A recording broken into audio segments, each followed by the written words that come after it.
ओम शिवतनय वरिष्ठं सर्वकल्याणमूर्तिं परशुकमलहस्ते शोभितं मोदकेन अरुणकुसुममालं व्यालबद्धोदरै च मम हृदयनिवासं श्रीगणेशं नमामि. श्रीगणेशं नमामि. गणपती वंदनेनंतर आता या जगदंबेची प्रार्थना करूया की तिने आपल्याला या सहस्रनामाचा अर्थ समजावून घेण्याच्या कार्यामध्ये मदत करावी, सहाय्यभूत व्हावं. देवी प्रार्थना. माते तुझ्या चरणी आश्रय देसी आम्हा, तेणेची नित्यमनी तुष्टी घडे प्रकामा. लागो तुझ्या भजनी हे मनसाच नित्य, याहू नान्य जगदंब नकांक्षी चित्त. सर्वस्व तूचा मुचे जगदंब माते, आम्ही तुझे प्रिय शिशूच दुजे नाते. वाटो कसाही गुणहीन सदा जनामी, तू माय एक करिसी मम चोजनामी. तू माय एक करिसी मम चोजनामी. श्री गणेशाय नमः. श्री सरस्वत्यै नमः. श्री मातृपितृभ्यां नमः. श्री कुलदेवताभ्यो नमः. श्री गुरुदेवेभ्यो नमो नमः. ओम श्री ललितादेव्यै नमो नमः. अथ श्री ललिता सहस्रनाम स्तोत्रम्. मागच्या भागापर्यंत आपण सहस्रनामाची जी स्तोत्र आहे, स्तोत्र केलेलं आहे त्यांनी, त्याच्यामधल्या 77व्या श्लोकापर्यंत, त्याचे श्लोक जे आहेत त्यातल्या 77व्या श्लोकापर्यंत आपण बघितलं होतं. आणि आज आपण 78व्या श्लोकाकडे जाणार आहोत. आता 77 श्लोकापर्यंत आपण जी नामं बघितली ती आहे 352 नाम आहे. आता 353 नावावरती आपण निघालेलो आहोत. 53 नावाचा आपण आज आता अभ्यास म्हणा, माहिती करून घेणार आहोत, अर्थ जाणून घेणार आहोत. तो श्लोक असा आहे 78वा.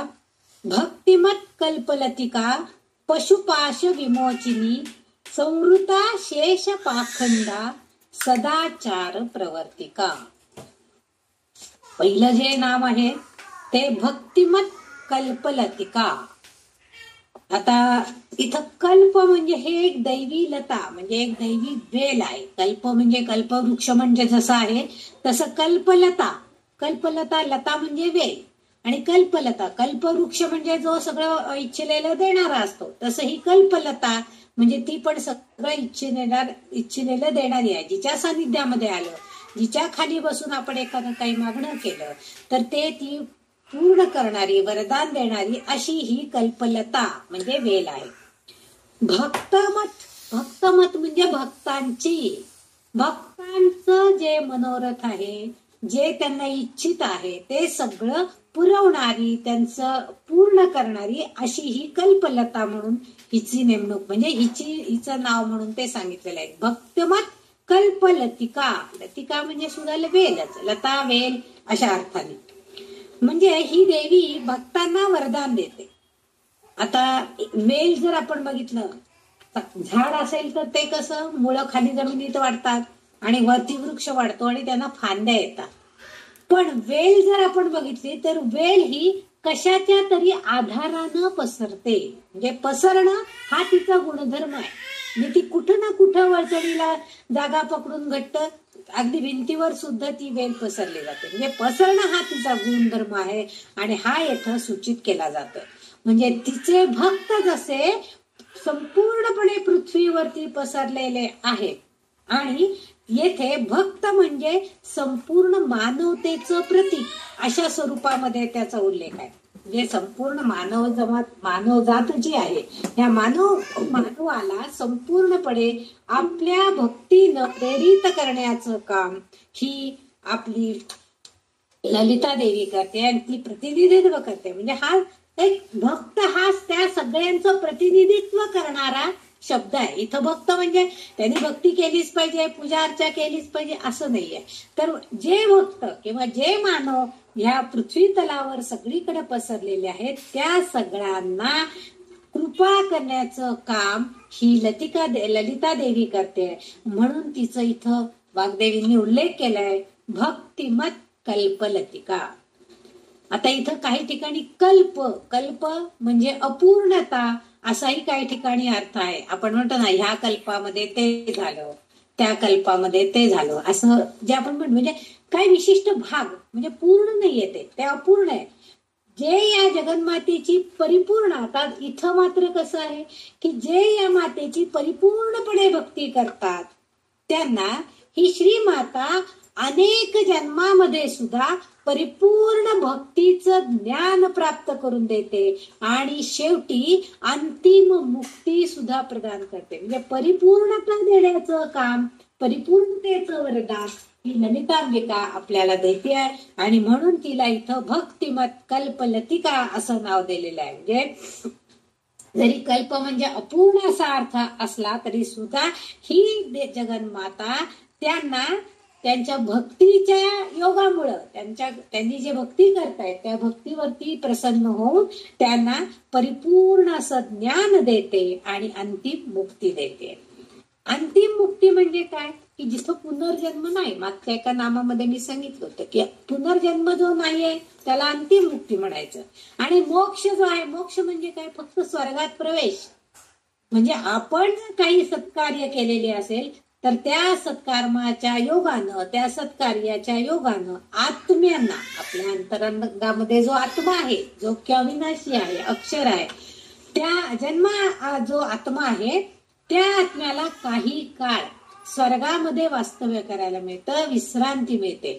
पुनर्जन्म मिळत नाही. नाही तर कसं आहे, एक देह सोडला की तो लगेच दुसऱ्या देहामध्ये प्रवेश करतो, म्हणजे तो पुनर्जन्म मिळतो. परंतु मोक्ष केव्हा मिळतो, जेव्हा आपण स्वर्गामध्ये जातो. म्हणजे आपल्याला तिथं त्या आत्म्याला काही काळ विश्रांती मिळते. म्हणजे एका मृत शरीरामधून लगेच दुसऱ्या शरीरात प्रवेश करण्याची जी क्रिया आहे म्हणजे पुनर्जन्म, हा स्वर्गात गेलेल्या आत्म्याला नाहीये. त्यामुळे त्या आत्म्याला मोक्ष आहे. आणि तो मोक्ष आपल्याला मिळाला म्हणजे आपल्यालाही मोक्षच आहे ना. आपल्या आत्म्याला मोक्ष मिळाला म्हणजे आपल्याला मोक्ष मिळाल्यासारखं आहे. आपल्याला ऍटलिस्ट तेवढं सुद्धा करायला काही हरकत नाही की निदान अंतिम मुक्ती राहू दे, निदान मोक्ष तरी मिळायला काही हरकत नाही. पुन्हा जन्म नको एवढं मात्र आपण करायला काहीच हरकत नाही. आता हा जो आत्मा स्वर्गात गेला, मोक्षासाठी गेलेला आहे स्वर्गामध्ये, म्हणजे आपल्याकडनं काहीतरी सत्कर्म, सदाचार, सत्प्रवृत्ती, सत्कार्य, जे सगळं काय काय चांगलं घडलेलं आहे त्यामुळं आत्मा मोक्ष मिळवून स्वर्गात गेला. परंतु त्याला आता मुक्ती मिळवायची आहे. तर मुक्ती मिळवण्यासाठी परिपूर्ण होणं हे जे आहे, हा होण्याचा प्रयत्न तो आत्मा करणार आहे. आत्मा म्हणजे आत्मा ज्या देहामध्ये होता त्यांनी करायला पाहिजे हे सगळं. आणि त्यामुळं अंतिम मोक्ष म्हणजे मुक्ती ही केवळ तिच्या कृपेनच शक्य होते. म्हणूनच ह्या नावाचा असा अर्थ येथे आहे की भक्तांच्या, उपजत अर्थ आहे हा की भक्तांच्या कामना पूर्ण करणारी, त्यांना सगळं इच्छिलेले देणारी अशी भक्तीची कल्पलतिका या नावानं वाग्देवींनी तिचा इथं उल्लेख केलेली आहे. म्हणजे आपण सर्व भक्तांनी आपल्याला जे हवंय, तो अंतिम मुक्ती हवी आहे, पुनर्जन्म नको, ही जी आहे हे सगळं हिच्या कृपेनं प्राप्त होणार आहे. आणि ही देणारी आहे कारण ती एखाद्या कल्पवृक्षाखाली बसून जसं मागणं केल्यावर सगळं मिळतं, तसं हिच्या सानिध्यात मध्ये राहून हिची भक्ती करून जर आपण हे मागितलं तर ही अंतिम मुक्ती आपल्याला नक्कीच, म्हणजे मुक्तीचा मार्ग दाखवण्याचं मार्गदर्शन ही ललितांबिका करणार आहे, असं ह्या नावाचा अर्थ आहे. 353 नंबरचं नाव. पुढचा जो नाम आहे या श्लोकामध्ये ते 354 नंबरचं नाव आहे, ते म्हणजे पशुपाश विमोचिनी. कारण ह्या श्लोकामध्ये या ओळीमध्ये 4च नाम आलेले आहेत. आता दुसरं नाम जे आहे ते आहे पशुपाश विमोचिनी. पशु म्हटलं की आपल्या डोळ्यासमोर प्राणी जीवन म्हणजे, आणि इथं पाश, पशुपाश, पाश म्हणजे काय तर 84 योनीतून फिरण्याचा फास जो आपल्याला मिळालाय, जे त्या पाशामध्ये आपण अडकलेले आहोत. आपण प्रत्येक योनीतून फिरत फिरत फिरत आता आपल्याला मानव देह मिळालेला आहे. आणि मग आता आपल्याला मिळालेल्या नरदेहाचं सार्थक करून घ्यायचंय. म्हणून आपण हे सगळं म्हणजे आपल्याला मोक्ष मिळवायचा प्रयत्न करायचा आहे. आणि इथं पुढचा जो शब्द आहे विमोचनी, विमोचनी म्हणजे नष्ट करणारी आहे ती. म्हणजे प्राणी पशु, आता इथं प्राणी पशु म्हणजे आपण मानव सुद्धा त्याच्यामध्ये, मनुष्य प्राणी असं म्हटलं जातं. पशु म्हणजे प्राणी की ज्यांना बुद्धीचा हे नाहीये, बुद्धी नाहीये, असे प्राणी आहे. पण आपण मानव देहधारी जे आहोत, मानव प्राण्याला मात्र बुद्धीचं वरदान आहे. त्यामुळं आपल्याला चांगली गोष्ट म्हणजे ह्या योनीतून फिरण्याचा जो पाश आपल्या भोवती आहे तो नष्ट करण्याचं फक्त आपल्याला या मानव देहामध्येच होऊ शकणार आहे. आणि कारण म्हणजे आपण ह्या जन्मामध्ये काय करायला पाहिजे तर ब्रह्म म्हणजे काय आहे, आत्मा म्हणजे काय आहे याचं ज्ञान आपण करून घ्यायचं आहे. आणि ते होण्यासाठी आवश्यकता ज्यांना काही त्याची आवश्यकता वाटत नाही ते सगळे पशु आहेत, कारण बुद्धीचं वरदानच नाहीये. मानवाला मात्र बुद्धीचं वरदान आहे. त्यामुळे त्याला कळतं की बाबा आपण आत्मा म्हणजे काय, ब्रह्मज्ञान म्हणजे काय, ब्रह्मा म्हणजे काय, हे सगळं आपल्याला माहिती करून घ्यायचं हे त्याला कळतं. कारण पशु म्हटलं की आपल्या डोळ्यासमोर गुरेढोरे, त्यांच्याकडे सुद्धा आत्मा आहे. पण विश्वाचा दैवी आत्मा जो आहे यापासून वेगळा असं वैयक्तिक आत्मा आहे. आपल्याकडं मात्र कसं आहे, आपण मानव देहधारी, मानव प्राण्याकडं मात्र बुद्धीचं वरदान असल्यामुळं तो वैश्विक आत्मा त्यांच्यामध्ये आहे. लिंगपुराणात त्याचा असा उल्लेख केलाय की पशु आणि त्याला वैयक्तिक आत्मा आहे. आणि पाश म्हणजे त्याला बंधन, पशुपाश जे म्हटलेलं आहे त्यांनी, पशुपाश, पाश म्हणजे बंधन, फास, आवळणे अशा अर्थामध्ये आहे. आणि दुसरा आणखीन एक अर्थ म्हणजे पशुपतीनाथ असं म्हटलं जातं शंकराला. आणि शिव आणि शक्ती या दोघांनी मिळून हे बंधन नष्ट करण्याचा प्रयत्न केलेला आहे. म्हणजे ह्या 84 योनीतून फिरण्याचं जे बंधन आपल्या भोवती आहे ते नष्ट करण्याचं प्रयत्न केवळ आणि केवळ शिवशक्तीच्या साह्यानं होऊ शकतं. आणि म्हणून तिथं पशुपाश विमोचिनी म्हणजे हा पाश काढून टाकण्याचं, बंधन काढून टाकण्याचं काम ही करते, असाही एक अर्थ लिंगपुराणाच्या अर्थानुसार येते. पशु यांना ब्रह्माचं ज्ञान असू शकत नाही, कारण ते अज्ञानी आहेत, त्यांना काही बुद्धी नाहीये, त्यामुळे अज्ञान आहे. म्हणूनच बंधन हे का निर्माण झाले त्यांना, त्यामुळे त्या जन्मामध्ये समजा आता ह्या जन्मामध्ये बैल आहे तर कदाचित पुढच्या जन्मामध्ये शेळी होऊन जाईल, तिसऱ्या जन्मामध्ये कुत्र्याचा जन्म येईल. म्हणजे त्यांना माहिती नाहीये आपण काय केलं म्हणजे आपल्याला पुढचा जन्म असा मिळणार आहे याची काहीच कल्पना नाही. आता आपण मानव देहधारी किंवा मानव प्राण्याला मात्र बुद्धी असल्यामुळं त्याला कळतं की मला आता ह्या जन्मामध्ये मोक्ष मिळवायचा आहे, पुनर्जन्म नकोय, ह्याचं ज्ञान आपल्याला आहे. त्यांना मात्र बिचाऱ्यांना अज्ञान आहे या पशूंना. त्यामुळं त्यांचं फक्त एकच ध्येय की अन्नाची प्राप्ती करणे आणि आपला उदरनिर्वाह करणे, एवढंच त्यांना. याच्या पलीकडे त्यांच्या डोक्यात विचार नसतो. म्हणजे त्यांना बाकी काही दिसत नाही. समोर चारा दिसला की बघा, शेळ्या म्हणा, गाई म्हणा, बैल, कुठेही इकडं तिकडं चालत जात असताना कुठं काही चारा दिसला की ह्याच्यात तोंड घाल, त्याच्यात तोंड घाल. आता मांजर वगैरे प्राणी आहेत, जरा दूध बीध उघडं दिसले की लगेच त्याच्यात तोंड घाल. कुत्र बित्र काहीतरी अशी भाकरी बिकरी ठेवलेली असल्या की लगेच येऊन त्याला, म्हणजे त्यांना फक्त अन्न मिळवणं ह्या पलीकडं त्यांना दुसरं काहीही करण्याचा विचार त्यांच्या डोक्यामध्ये असत नाही. म्हणजे भाकरीची त्यामुळे त्यांच्याकडनं काय कृती घडतात, दुधाच्या पातळ्यात तोंड घालणं, भाकरीची टोपली पण. म्हणजे इथं आपल्याला काही ठिकाणी जसं सापाला उंदीर दिसला की त्याला लगेच खावं वाटतं, म्हणजे ह्या प्राण्याचं जीवन असाही एक तिथं मथितार्थ आहे. म्हणजे त्या जीवाला खाल्लं की आपली भूक भागणार आहे, आपल्याला ते आपलं अन्न आहे. म्हणजे कारण त्यांना बुद्धीच नाहीये. पण आपल्याला माहिती आहे की जीवांना मारणं हे पाप आहे. ज्या जीवांचं हत्या करणं हे म्हणजे आपल्याकडनं घडणारं मोठं पाप आहे. आणि म्हणून अशा ज्यांना बुद्धीच नाहीये, ज्यांना अज्ञान आहे, अशांचा उल्लेख पशु या संदर्भामध्ये केला जातोय. आपण सगळे मानव प्राणी जे आहोत यांना स्वतःच्या अस्तित्वाचं, त्यांना स्वतःचं अस्तित्व कसं आहे, म्हणजे माझा जन्म कसा झाला याचा जन्मजात अज्ञान आहे. त्यांना कळत नाहीये की मी कुठून आलो, काय झालं, कसा जन्म घेतलाय. त्यांना ह्याचं ज्ञान नाहीये. म्हणजे कसा माझा जन्म होणार आहे किंवा मी काय ह्या जन्मकुळामध्ये आलेलो, ह्या कुळामध्ये जन्म घेऊन, ह्याचं अज्ञान आहे त्यांच्या पुढं. पण काही जणांना, म्हणजे आता आपल्याला परमेश्वरानं मानव देह जेव्हा दिला तेव्हा आपल्याला त्याच्यामध्ये बुद्धी हे एक दिलेलं आहे, मन दिलेलं आहे, त्याचा चांगला वापर करण्याची शक्ती दिलेली आहे. परंतु ही बुद्धी असूनही बुद्धीच्या अंतर्गत असलेलं अज्ञान ह्यामुळं आपल्याला पाश निर्माण झालाय, बंधन निर्माण झालंय. म्हणजे आपोआपच आपल्याकडनं कोणतंही चांगलं कार्य काही वेळेला घडत नाही. आणि म्हणून आपल्याला काय होते, आपण जन्म मृत्यूच्या फेऱ्यामध्ये, त्या पाशामध्ये पुन्हा पुन्हा अडकत जातो. कारण आपल्याला कळतच नाहीये की आपलं हे अज्ञान आपण कसं मिटवायचंय. आणि म्हणून आपण आपल्याला जसं जमेल, आपल्या बुद्धीला विचारायला पटेल तसं तसे कृती आपण करत राहतो. म्हणजे आपण म्हणून जन्म मृत्यूच्या चक्रामध्ये अडकलेले असते.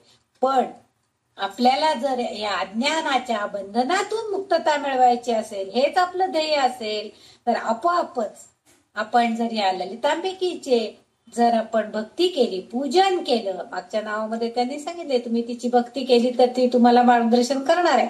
म्हणून ही या नामाची जी शक्ती आहे पशुपाश विमोचिनी, ही शक्ती ती आपल्याला प्रदान करते. आणि मानवी जीवन हिचीच, मानवी जीवानं कायमच हिचीच भक्ती केली पाहिजे की ज्या योगे अज्ञान अंधकारातून आपली सुटका होईल आणि आपण अंतिम ध्येय गाठायला, ब्रह्म म्हणजे काय आहे, ज्ञान म्हणजे काय आहे, मोक्ष म्हणजे काय आहे, अंतिम मुक्ती कशात आहे, हे सगळं आपल्याला समजायला लागेल. म्हणून पशुपाश विमोचनी म्हणजे आपलं जे अज्ञान आहे ते नष्ट करण्याचं काम ही ललितांबिका करणार आहे. म्हणून वाग्देवींनी तिचं हे नाव इथं उद्धृत केलेलं आहे. 354 नंबरचं नाव आहे.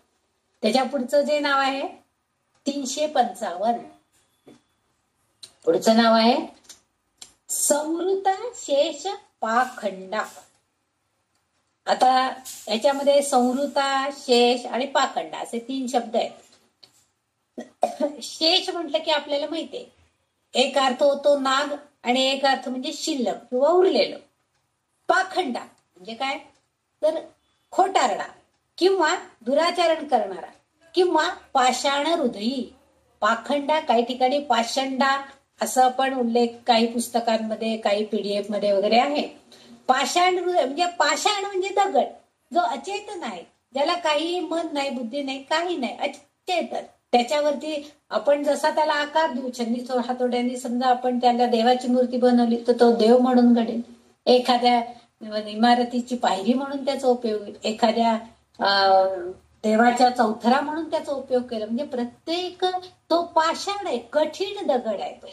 परंतु इथं संवृता ह्या शब्दामध्ये तो स्वतःला प्रिय असणारा, स्वतःला प्रिय असणारे, शिल्लक उरलेले आणि पाखंडा म्हणजे खोटारडे, दुराचरण करणारे.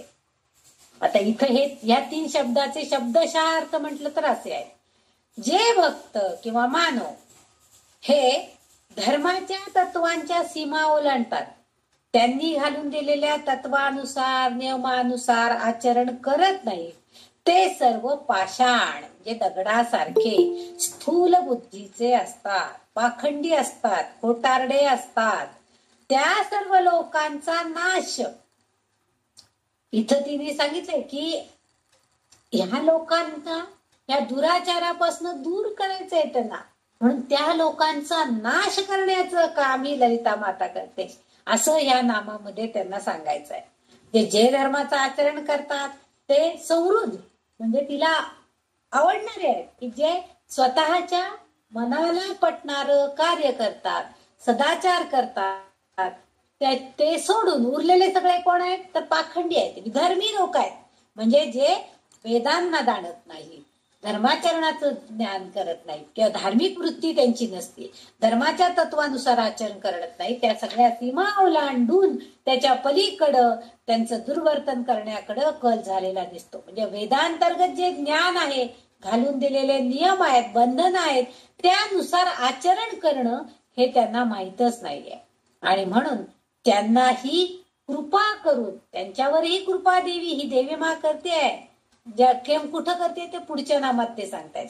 ह्या नामामध्ये आपल्याला त्यांनी सांगितलं की असे जे लोक आहेत की जे पाषाण हृदयी आहेत, खोटारडे आहेत, म्हणजे जे स्वतःला जाणतात, स्वतः सगळं करतात, भक्ताला प्रिय म्हणजे भक्ती करतायत, तिला प्रिय आहेत, असे सोडून जे उरलेले सगळे जे आहेत ते दगड आहेत, पाषाण आहेत, खोटारडे आहेत. आणि त्या सगळ्यांवरती कृपा करायची आहे तिला. आणि म्हणून ती पुढचं नाव तिच्या नामामध्ये आहे सदाचार प्रवर्तिका. 356 नंबरचं नाव या श्लोकामधल्या दुसऱ्या ओळीमध्ये आपल्याला बघायला मिळते. सदाचार प्रवर्तिका. या आधीच्या वेदांच्या नुसार आचरण होत नाहीये, धार्मिक वृत्ती नाहीये, धार्मिक बंधनं त्यांना नकोय, धार्मिक नियम ओलांडून, सीमा ओलांडून ते कार्य करतायत, दुराचार करतायत, खोटारडे आहेत. आणि इथं सदाचार म्हटलं की आपल्याला माहिती सत आणि आचार. सत म्हणजे काय? चांगलं, योग्य. आचार म्हणजे आचरण करणं, त्यासारखे वर्तन करणं, कृत्य करणं. आणि प्रवर्तिका या शब्दाचा अर्थ आहे वर्तन कसे असावे हे सांगणारी प्रवर्तिका. म्हणजे तुम्ही कसं वागायचंय, तुमचं वर्तन कसं असावं ते तुम्हाला प्रदान करणारी अशी ही ललितांबिका आहे. सत म्हणजे उदात्त चांगली कृत्य करणारे, सदाचार करणारे, आचार म्हणजे आचरण म्हणजे प्रत्यक्ष कृती. आपण मानव जेव्हा काही उदात्त कृती करतो, हे समजा एखादं लहानसं मांजराचं पिल्लू जर आपल्या कॅरिडॉर मध्ये लपून बसलेलं दिसलं तर आपल्याला अगदी कीव येते त्याची, की बाई त्याला खायला प्यायला काय मिळालं की नाही, त्याची आई कुठे गेली कोण असतो, आपण एवढ्याशा वाटीमध्ये दूध घालून त्याला नेऊन खायला, हे त्या कडाव परोपकार वृत्ती म्हणतो आपण, त्याच्याविषयीची माया ही आपल्याला दिसते. म्हणजे अशी जी उदात्त कृती आपल्याकडनं घडली जाते, म्हणजे आपल्याला आपोआप सन्मार्गाला लावण्याचं काम होतं. म्हणजे सन्मार्गाला कार्य करतो. म्हणजे आपल्याला आपल्यासारख्या अज्ञानी लोकांना योग्य काय आहे, सदाचरण म्हणजे काय आहे, सत्प्रवृत्ती काय आहे, सद्वर्तन काय आहे, याचं सगळ्याच ज्ञान म्हणजेच ब्रह्म साक्षात्कार करून देण्याचं मार्ग, सन्मार्गाला लावण्याचं काम ही ललितांबिका करते. ती आपल्याला ते शिकवते. प्रवर्तिका म्हणजे कसं तुमचं वर्तन पाहिजे,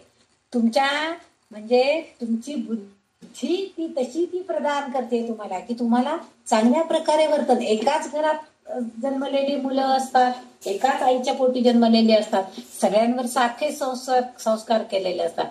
पण एखाद्याचं मन हे अगदी हळवं असतं, त्याला दुसऱ्याचं काही वाईट झालेलं अजिबात सहन होत नाही, दुसरा मात्र तसं कडक असतं.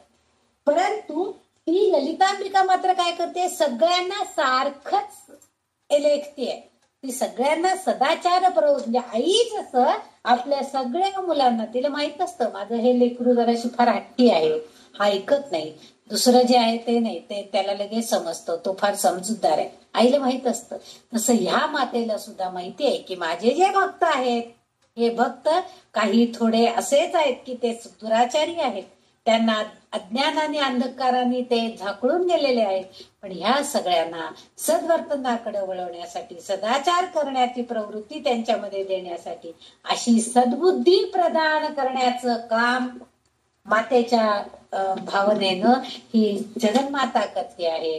आणि म्हणून इथं तिला सदाचार प्रवर्तिका असं नाम इथं वाग्देवींनी दिलेलं आहे. म्हणजे सदाचार करण्यासाठी प्रवृत्त करण्याचं काम ही ललितांबिका करते. कारण कसं वागावं ह्याचं ज्ञानच जर नसेल तर आपल्याला वागायला कळत नाही. काही वेळेला आपण एकदम नवीन ठिकाणी गेलो तर आता इथं कसं वाईट करायचं, सगळेजण करतात, समजा तुम्ही जर मठामध्ये उत्तरादी मठ किंवा राघवेंद्र मठ वगैरे तिथं ते केळीची पान वगैरे घालतात जेवायला बसलो की ते आपण आता हे केळीचं पान आता ते असं आडवं बिडवं घातलेलं असते. आता कसं जेवायचं आपल्याला तर माहित नसतं. आपण तर अगदी ह्याच्यात म्हणजे नेहमी टेबलावर जेवणारी लोक असतो. तिथं गेले की आपण बघतो इतर जण काय करतात. इतर जण मग ज्यांना माहित असतं की त्या मठामध्ये आपण जेवताना काय करायचं असतं. मग ते पान आधी ते थोडंसं पाणी घालतात, सगळं पुसून बिसून घेतात हाताने. मग थोडंसं त्याची जर मधली शीर असेल तर ती दाबून ते पान प्लेन करण्याचा प्रयत्न. म्हणजे ही जी कृती आहे काय करतो आपण, ही सद्बुद्धी आपण इतरांच्याकडे बघून शिकतो. म्हणजे ही प्रवृत्ती आपल्याला, ही कृती करण्याची, सदाचरण करण्याची प्रवृत्ती आपण दुसऱ्यांच्याकडे बघून शिकतो. आणि ही बुद्धी आपल्याला ही म्हणजे हे एक उदाहरण सांगितलं मी की आपण निदान दुसऱ्यांकडे बघून तरी तिथं काय करायला पाहिजे, कसं करायला पाहिजे ह्याची आपल्याला थोडंसं ज्ञान तिथं आपल्याला मिळतं. मग आपण आपल्याला जरी माहित नसलं तरी सुद्धा सगळेजण एवढा भात आहे त्याच्यातला एवढासा भात आधी काढून ठेवतात थोडंसं शेवटी ताकभात खायला.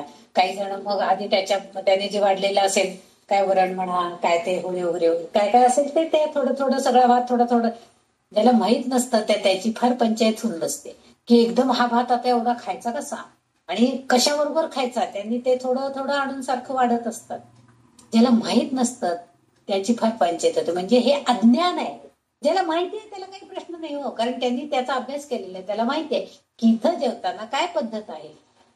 आणि ही सद्बुद्धी आपल्याला ही जगदंबा काय देते आहे. ह्या जगामध्ये या समाजामध्ये वावरताना तुला हे ज्ञान कसं मिळवायचंय तर तू आजूबाजूच्या समाजामध्ये चाललेल्या ज्या काही कृती आहेत त्याच्याकडे तू लक्ष दिलं पाहिजेस. आणि जेणेकरून तुझं चांगलं ज्ञान वाढायला, सत्प्रवृत्ती तुझ्यामध्ये वाढीस लागल्या पाहिजे. आणि ही सद्बुद्धी ही जगदंबिका ही ललितांबिका आपल्याला देते. आणि म्हणून तिचं इथं हे सदाचार प्रवर्तिका म्हणजे ते ज्ञान प्रदान करणं, सदाचरण करण्याची प्रवृत्ती आपल्या भक्तांमध्ये, आपल्या मानव प्राण्यांमध्ये प्रवृत्त करण्यासाठी आपल्याला तीच कारणीभूत आहे. तीच आपल्याला तशी शक्ती प्रदान करते आहे. म्हणून तिचं हे नाव इथं उल्लेख केला गेलेला आहे, सदाचार प्रवर्तिका. पुढचा जो श्लोकाचा अर्थ आहे तो श्लोक आहे 79 नंबरचा श्लोक आहे. तापत्रयाग्नि संतप्त समालादन चंद्रिका तरुणी तापसाराध्या तनुमध्या तमोपहा. या 79 नंबरच्या श्लोकामध्ये 6 नावं तिची आलेली आहेत. 6 नामं आहेत. आत्ताच्या 78 मध्ये 4च नामं होती, पण आता ह्याच्यामध्ये 6 नामं तिची आलेली आहेत. पहिलं जे नाम आहे तापत्रयाग्नि संतप्त. आता हा तापत्रय हा शब्द आपण बऱ्याच वेळा आपण काय तापत्रय चाललंय नुसतं बघा, पाणी नाही, आज लाईट गेलेले आणि काय करायचं इतकं पंचायत आली बघा, कपडे तसेच मशीन मध्ये अडकून काय तापत्रय सगळं चाललेलं आहे. हा शब्द बायकांच्या तोंडामध्ये बऱ्याच वेळेला असतो. म्हणजे जेणेकरून आपल्याला ज्याचा त्रास होतोय असा ताप, तो तापत्रय. आता इथं मात्र ताप म्हणजे दुःख असा अर्थ आहे आणि त्रय म्हणजे 3 प्रकारची दुःख आहे. आता ह्या 3 दुःखांचा उल्लेख आणि पुढच्या भागामध्ये मी सांगतेच आहे.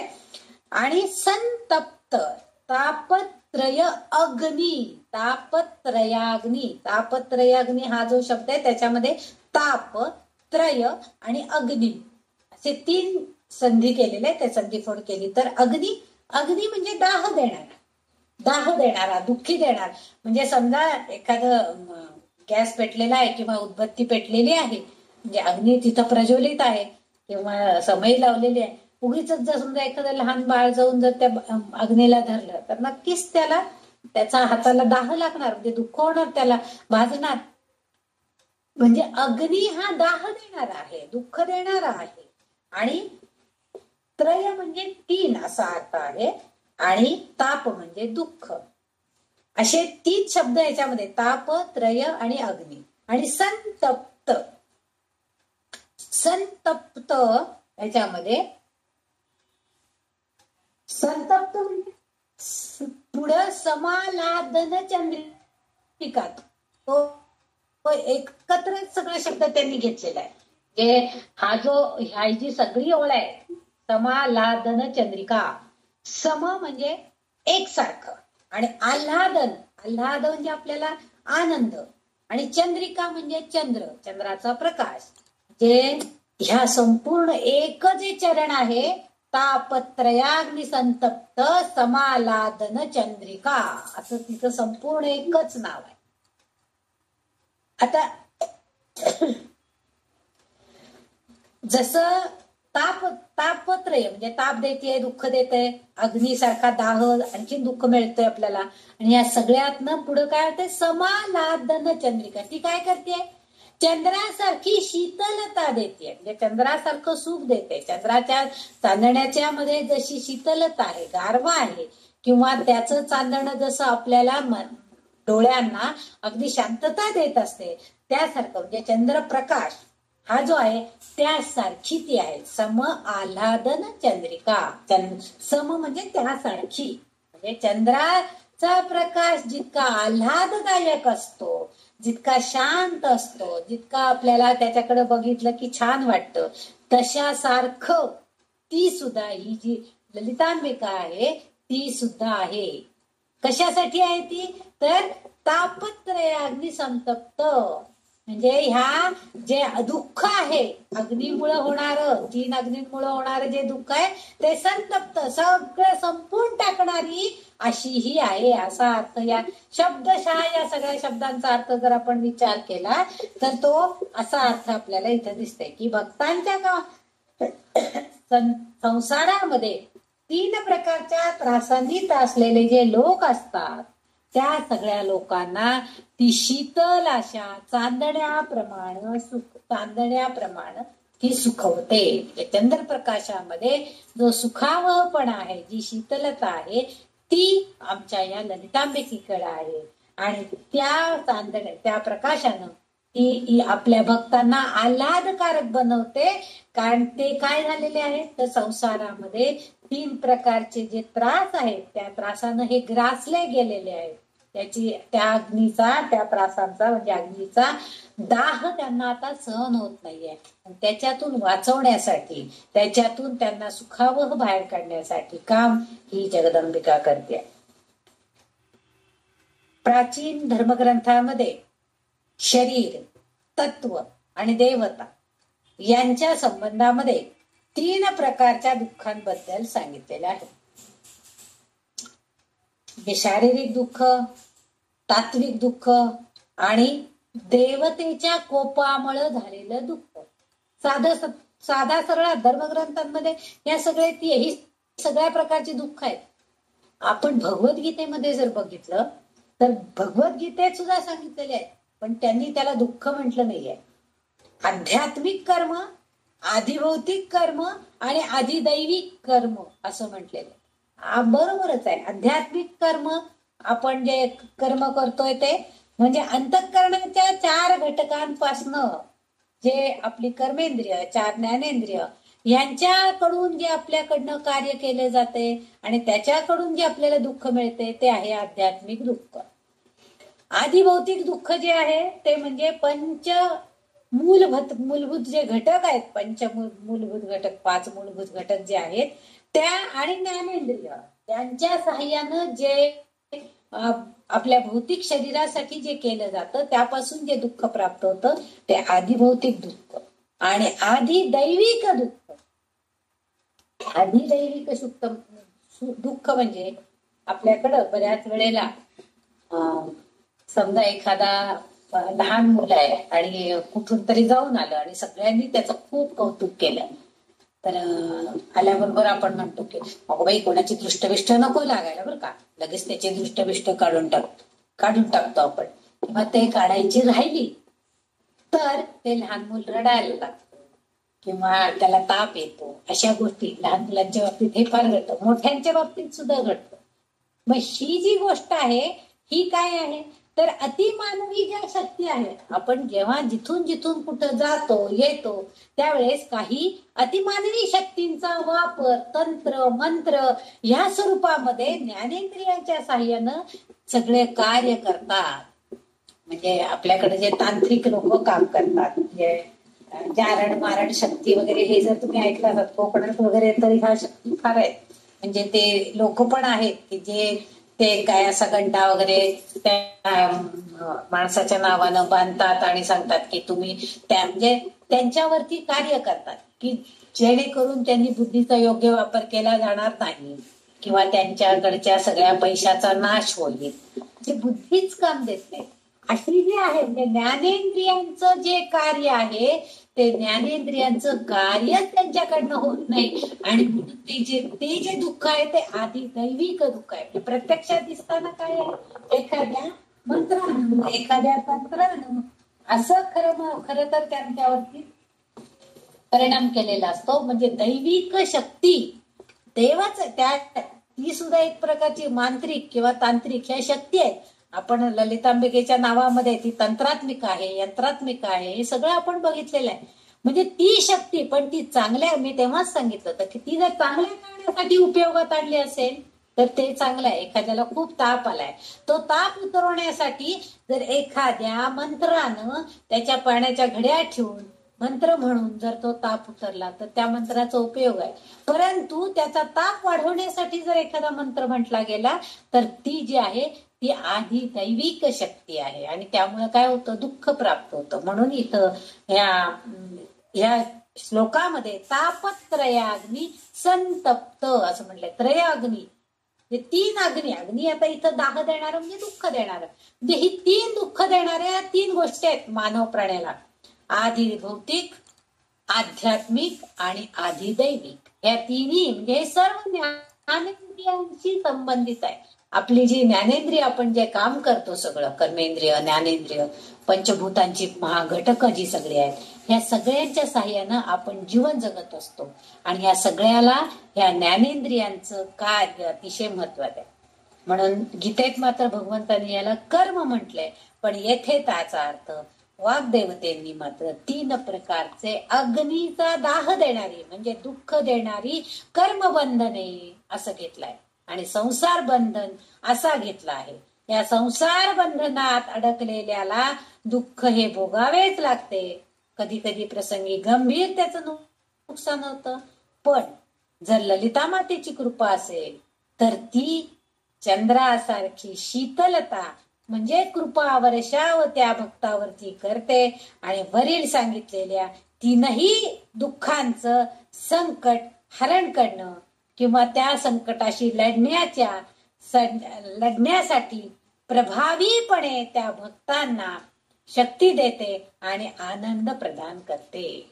म्हणजे ह्या देवीकडं ललितांबेकडं अशी शक्ती आहे की ती या तीनही तापत्रय जे आहेत ते तीनही दुःख देणाऱ्या ज्या गोष्टी आहेत त्या सगळ्यांमुळे होणारं जे नुकसान होणार आहे ते नुकसान टाळण्याची शक्ती हिच्याकडे आहे आणि त्या मातेची जर कृपा आपल्यावरती झाली तर आपण आपापच त्या संकटातून बाहेर पडतो त्या दुःखातून बाहेर पडतो. तो त्रास आपल्याला होत नाही आणि हेच इथं त्यांनी आपल्याला सांगायचा प्रयत्न केलाय.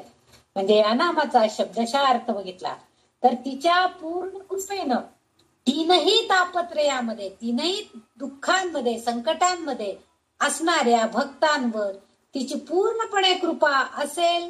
ती पूर्णपणे कृपा करते आणि तिच्या भक्तांवरती आनंदाचा वर्षाव करते. त्यांना चंद्रासारखी चंद्रप्रकाशासारखी शांती समाधान ती प्रदान करते असा शब्दशः अर्थ या तापत्रयाने संतप्त सदाचार प्रवर्तिका असं नाव दिलेलं आहे. नाही समालादन चंद्रिका असं त्यांनी वाग्देवींनी या नावाचा उल्लेख केलेला आहे. म्हणजे मानवी प्राण्याला ही दुःख आहेतच त्याचे चटके त्याला सोसावेच लागणार आहेत पण ते चटके सोसत असताना खूप कडक उन्हाबंध चालतोय आणि एखादं जर डेरेदार वृक्ष आपल्याला जर मिळाला तर आपण थोडं त्याच्या सावलीखाली आपण किती छान बरं वाटलं बाई झाडाच्या सावलीखाली थोडा वेळ उभी राहिले गार वाटलं जरा. जे त्या उन्हाचा चटका सोसत असताना ती जी मिळणारी गार सावली आहे ती गार हवा आहे ती आपल्याला फार आल्हाददायक वाटते आणि म्हणून तसंच आल्हाददायकता या ललितांबिकेच्या कृपेनं भक्ताला मिळते आणि जो काय तापत्रय चाललेला असतो, जे दुःख भोगत असतो, ते सगळं हळूहळू नष्ट होत.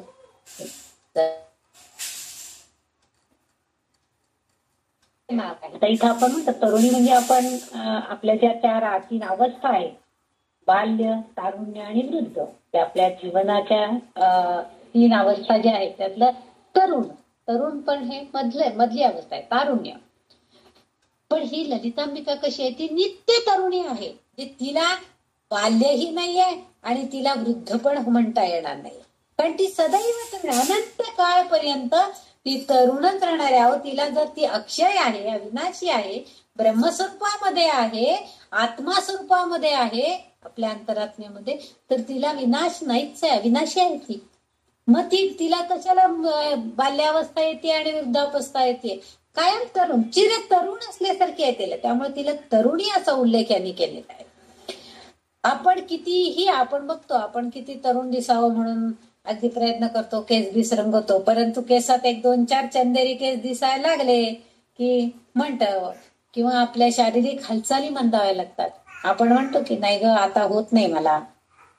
जोपर्यंत तरुण असतो तोपर्यंत रग असते हा शरीरामध्ये, आपण सगळी कामं, सगळ्या गोष्टी व्यवस्थित करू शकतो. मी हे करीन, मी ते करीन, असं मनामध्ये उर्मी असते. परंतु जसं जसं शारीरिक अवस्था म्हणजे तारुण्यानंतर जेव्हा आपल्याला वृद्धावस्था यायला लागते, म्हणजे शारीरिक हालचाली मंदावतात, आपल्याला शिथिलता येते. कारण आपला देह जो आहे तो देह नाशवंत आहे आणि त्यामुळं उत्पत्ती, स्थिती आणि लय होणारच आहे. म्हणजे बाल्यावस्था येणार, तरुण्यावस्था येणार, वृद्धावस्था आला की पर्यायानं नाश हा येणारच आहे. परंतु ललितांबिकेला मात्र ते नाही आहे, कारण ती शाश्वत आहे, ब्रह्मरूप आहे, अक्षय आहे, अमर आहे. मग तिच्यात बदल करणं शक्यच नाहीये आणि म्हणून त्यांनी तिला इथं तरुणी असं संबोधन दिलेलं आहे. ह्या नामाचा मुद्दाम उल्लेख करण्याचं कारण असं आहे की आपण आता इथं तरुणी व्हायचंय म्हणजे काय, शाश्वत आता इथं तरुण आहे म्हणजे शाश्वत आहे, अमर आहे, अक्षय आहे, असं आपण आता म्हटलं. तसं त्या तारुण्य स्वरूप असताना तिच्याकडं असणारं जे शाश्वत ज्ञान आहे, तिच्याकडे असणारे जे ब्रह्मस्वरूपाचं ज्ञान आहे, आत्म्याचं ज्ञान आहे, ते सगळं मिळवण्याचा प्रयत्न आपण मानवाने केला पाहिजे. आणि त्यासाठी ती आपल्याला नक्कीच प्रयत्न, कारण तिची काही शक्ती मंदावणार नाहीये, आपली शक्ती मंदावणार आहे, आपल्या हालचाली वेग कमी होणार आहे, आपण वृद्धावस्थेकडे जाणार आहोत. परंतु ती मात्र चिरतरुण आहे आणि तसं आपल्या ज्ञानाला चिरतारुण्य देण्याची कल्पना किंवा आपणही आपलं ज्ञान चिरतरुण ठेवण्याचा प्रयत्न सतत केला पाहिजे. हेच या नामातून आपल्याला या वाग्देवी सांगू इच्छित आहेत की तिची कृपा असेल तर आपल्याला आपलं ज्ञान अपडेट ठेवता येतं. आपण चिरज्ञानाने म्हणजे चैतन्याने सदैव जागृत राहतो, आपल्याला ज्ञान प्राप्त होऊ शकतं आणि ही केवळ ललितांबिकेचीच कृपा आहे. म्हणून इथं तिचा उल्लेख तरुणी, नित्य तरुणी, सदैव तरुणी, अनंत काळपर्यंत असणारी चिरतरुण अशी ही जगदंबिका, असं तिचं संबोधन तिथं वापरलं गेलेलं आहे.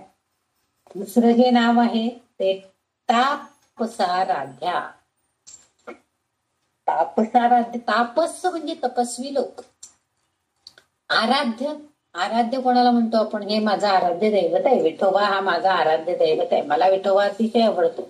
बाकी कोणाच्याही पायावरती डोकं ठेवून नमस्कार करणं कुठल्याही देवाच्या नाही शक्य, पण विठोबाच्या पायावर मात्र आपण अगदी पायावर डोकं ठेवून नतमस्तक होतो आणि त्यामुळे त्याची ऊर्जा, त्याची स्पंदन आपल्याला लगेच जाणवतात. बाकीच्या देवांना आपण लांबूनच नमस्कार करतो, मग त्याची कृपादृष्टी आपल्याकडे पडली तर ती स्पंदन आपल्याकडे येणार आहे. म्हणून आराध्य जे म्हणतो आपण म्हणजे पूजनीय दैवत, त्याला आराध्य, तापसाराध्या असं या नावाचं नाम आहे. पुढचं जे आहे ते 359 नंबरचं नाव आहे. तपस्वी लोकांची आराध्य असणारी अशी ही पूजनीय देवता कोण आहे, ही ललितांबिका. ही ललिता माता ही तपस्वी लोकांना अतिशय आदरणीय आहे. कारण ते तपस्वी लोक जे आहेत, तपश्चर्या करणारे योगी लोक जे आहेत, ते काय करतात, तर परब्रह्माचा शोध घेण्यासाठी सर्व सुखदायक गोष्टींचा मनापासून त्याग करतात. म्हणजे परब्रह्म आत्मज्ञान हे सगळं करून घेण्यासाठी ते काय करतात, तर त्या भौतिक सुख जे आहेत त्या सगळ्याचा ते त्याग करून टाकतात. त्याच्यामध्ये अजिबात सुख मानत नाही. त्यांना त्याच्यामध्ये काहीच इंटरेस्ट नसतो की त्या गोष्टी म्हणजे पंख्याखाली बसायला पाहिजे, एसी रूम पाहिजे, असं त्यांना कधीच वाटत नसतं. म्हणजे भौतिक सुखांचा मनापासून ते त्याग करतात आणि त्यांचं ध्येय एकच असतं. काय ध्येय असतं, तर अंतिम वास्तव्याची ओळख, म्हणजे अंतिम मुक्ती कशी मिळवायची त्याचा प्रयत्न ते करत असतात. म्हणून मुक्ती मिळवणं हे या लोकांचं ध्येय असतं. आणि ही महादेवीची आहे, तिचं ते पूजन करतात. म्हणजे का पूजन करतात, ती ब्रह्मस्वरूपिणी आहे, ब्रह्मस्वरूप आहे. आणि अशीच या नावाची, म्हणजे हे नाव जे तापसाराध्या हे जे नाव आहे हे तिच्या ब्रह्मस्वरूप असण्याची पुष्टी देणारं नाम आहे, असं म्हटलं तरी काय अयोग्य होणार नाहीये. कारण ही त्या लोकांना सहाय्यकारी होणार आहे, तेच लोक हिचं पूजन करतायत, कारण त्यांचं आराध्य दैवत मानतायत की ज्या योगानं ते अंतिम वास्तव्य म्हणजे अंतिम मुक्ती मिळवण्याच्या मार्गाकडे जातात. आणखीन एक अर्थ असा याच्यामध्ये आहे की तप म्हणजे बंधन, म्हणजे सर्व दुःखांचं तप करतो आपण म्हणणार काय बाई एक तप झालं, पण आमच्यातली आर्थिक परिस्थिती काय सुधारण्याचं चिन्ह दिसत नाही. कधी माझी मुलं शिकायची, कधी नोकरी लागायची, कधी आमचं हे सगळं तापत्रे संपायचं, असं आपण म्हणत असतो. तप म्हणजे बंधन, सर्व दुःखांचं मूळ असं म्हटलं तरी सुद्धा चालेल. आणि तप साराध्या, इथे ताप साराध्या आहे, तसं तप साराध्या, सार आणि ध्यान असे दोन शब्द आहेत त्याच्यामध्ये, सार आणि ध्यान. साराध्या म्हणजे सखोल ध्यान करणं, असाही एक अर्थ त्याच्यामध्ये आहे. म्हणजे संसारामध्ये आता आपण संसार तपामध्ये पडलेलो आहोत, संसार करतोय आपण, जे झालं जन्माला आलो, मोठं झालं, बालपण संपलं, तारुण्यात प्रवेश केला, लग्न झालं, मुलं बाळ झाली, संसार केला. म्हणजे या संसार तपामध्ये, संसार चक्रामध्ये आपण अडकलेलो आहोत. आणि त्या संसारातून निर्माण होणारं जे बंधन आहे, बघा आता आपण जरी आपण म्हणत असलो की आता पुष्कळशा आमच्या जबाबदाऱ्या संपल्या, तरी सुद्धा कुठंतरी जायचं असलं तर आपल्याला विचार लागतं, आज तुला काही कुठं बाहेर जायचं नाही ना ग. आता मगाशी आपण बघितलं की संध्या म्हटलं नाही आज मला नातीला सांभाळायला पाहिजे. बंधन आलं, हे संसाराचं बंधन आहे. असं म्हणू शकत नाही की नाही त्यांची मुलगी आहे ना, त्यांचं त्यांनी काही करावं, माझा क्लास झाल्याशिवाय मी काही तिला बघणार नाही. बंधन आहे, संसारातून निर्माण होणार जे बंधन आहे, हे बंधन केव्हा आपण बंधन आहे असं त्याला केव्हा म्हणू शकणार नाही, तर तिचं ध्यान केलं तरच ते दूर होऊ शकत. म्हणजे आपोआपच त्याच वेळेस. आता त्या म्हणाल्या कालपर्यंत त्यांचा क्लास होता, आता कालही जर असंच असतं तर ताईंना काल क्लास घेणं शक्य झालं नसतं, कारण त्यांना जर त्या बाळाला सांभाळायचं आहे तर त्यांना क्लास घ्यायचं शक्य झालं नसतं. त्यांनी आपल्याला दासबोधाचा अर्थ, समर्थांची एवढी छान शिकवण आपल्याला काल ऐकायला मिळाली नसते. म्हणजे हे जे आहे हे बंधन पडलं असतं. परंतु काल योजना झाली, त्यांच्या वीणबाई आल्या होत्या, त्यांनी त्याला सांभाळलं. आज कसं आहे, आज त्यांना नुसतं ऐकायचं काम आहे, ऐकायचं काम त्या करू शकतात. ही सगळी दैवी योजनाच असते. आणि म्हणून आपण तिचं ध्यान केलं की त्या बघू आता उद्या ललितांबिकेची कृपा असेल तर मला ऐकायला मिळेल. आपोआपच ते बाळ थोडा वेळ खेळून खेळून झोपलं तर त्यांना शांतपणाने ते सगळं ऐकायलाही मिळतं. म्हणजे हे जे आहे संसार चक्रामध्ये अनंत अडचणी असणार आहेत, अनंत समस्या निर्माण असणार आहेत, बंधनं त्याच्यामुळे आपल्यावरती. आपण काही पटकन चप्पल पायात घातली आणि कुठे पटकन बाहेर जाऊ शकतो असं होत नाही. कारण आता आपल्याला एवढं चालायला होत नाही, रिक्षा मिळायला पाहिजे, मुलाची परवानगी घ्यायला पाहिजे, जाऊ का नको, हे सगळ्या गोष्टी ही बंधन आहेत संसाराची. पण हे बंधन फक्त तिचं ध्यान जर केलं, आपण नाम घ्यायचं, फक्त नाम घ्यायचंय. गोंदवलेकर महाराज नेहमी सांगतात, तुम्ही फक्त माझं नाम घ्या, सगळी संकट तुमची निवारण होतील, मी कुत्र्यासारखा तुमच्या दारात पडून असेल, असे शब्द आहेत महाराजांचे. म्हणजे ध्यानामध्ये एवढी शक्ती आहे. त्यांच्या ध्यानामुळे, तिच्या नावा म्हणजे तिचं जर सतत आपण स्मरण करत राहिलो तर त्याच्या साह्यानं आणखीन हे सगळी संकट दूर होऊ शकतात, ही बंधनं सगळी दूर होऊ शकतात संसारातून. तेही ध्यान कसं पाहिजे, सखोल ज्ञान, सार अधिक ध्या, ह्या शब्द जो त्याच्यामध्ये आलेला आहे साराध्या, असा जो तापसाराध्या, साराध्या या शब्दामध्ये सखोल ध्यान करणे असा अर्थ आहे.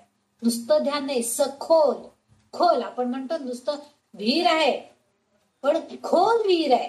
काही विहिरी अगदी उथळ असतात, अगदी 5-10 फुटावर पाणी असतं, लगेच पाणी काढून आपण काही गोष्टी त्याचा वापर करू शकतो.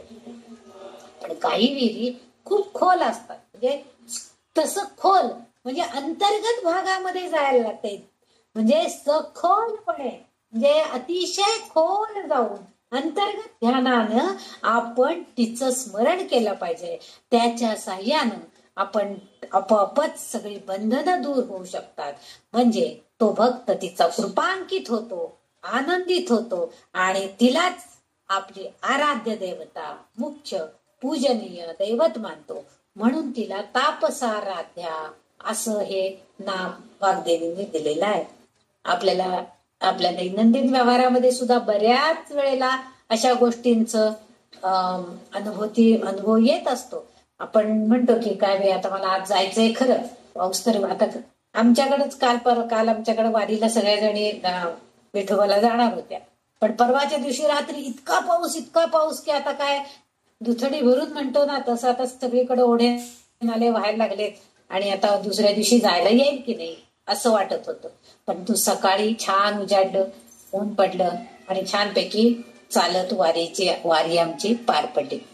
ही सगळी कृपा कोणाची, संकट दूर करणे, पण खोल ध्यान की हे भगवंता, हे विठुराया, आम्ही तुझ्या दर्शनाला येणार आहे, ही त्याची ध्यान धारणा आपण केलेली होती आणि त्यामुळं आपल्याला ती वारी व्यवस्थित पार पडली. ही जी आहे हे सगळं सखोल अंतर्मनापासून खोलवर आपल्याला वाटलं पाहिजे. तुम्ही ओम हा नावाचा जेव्हा उच्चार करता, ओम, तेव्हा सांगतात नाभीपासून ओमचा उच्चार होते, म्हणजे अगदी अंतर्गत ओम म्हणताना आपल्या बेंबीपासून आपल्याला ओम नावाचा ध्वनी निघतो आहे असं आपल्याला भास व्हायला पाहिजे, असं आपल्याला त्याची जाणीव व्हायला पाहिजे. हे जे आहे त्याला सखोल ध्यान, आणि हे ज्ञान झालं आपल्याला, तसं ज्ञान पण व्हायला पाहिजे. ध्यान करताना सुद्धा तिचं ज्ञान, तिच्यापासून मिळणारं ज्ञान हे आपल्याला सगळं मिळायला पाहिजे. तिच्या सगळ्या कृतींची आपल्याला जाणीव व्हायला पाहिजे, अनुभूती मिळायला पाहिजे.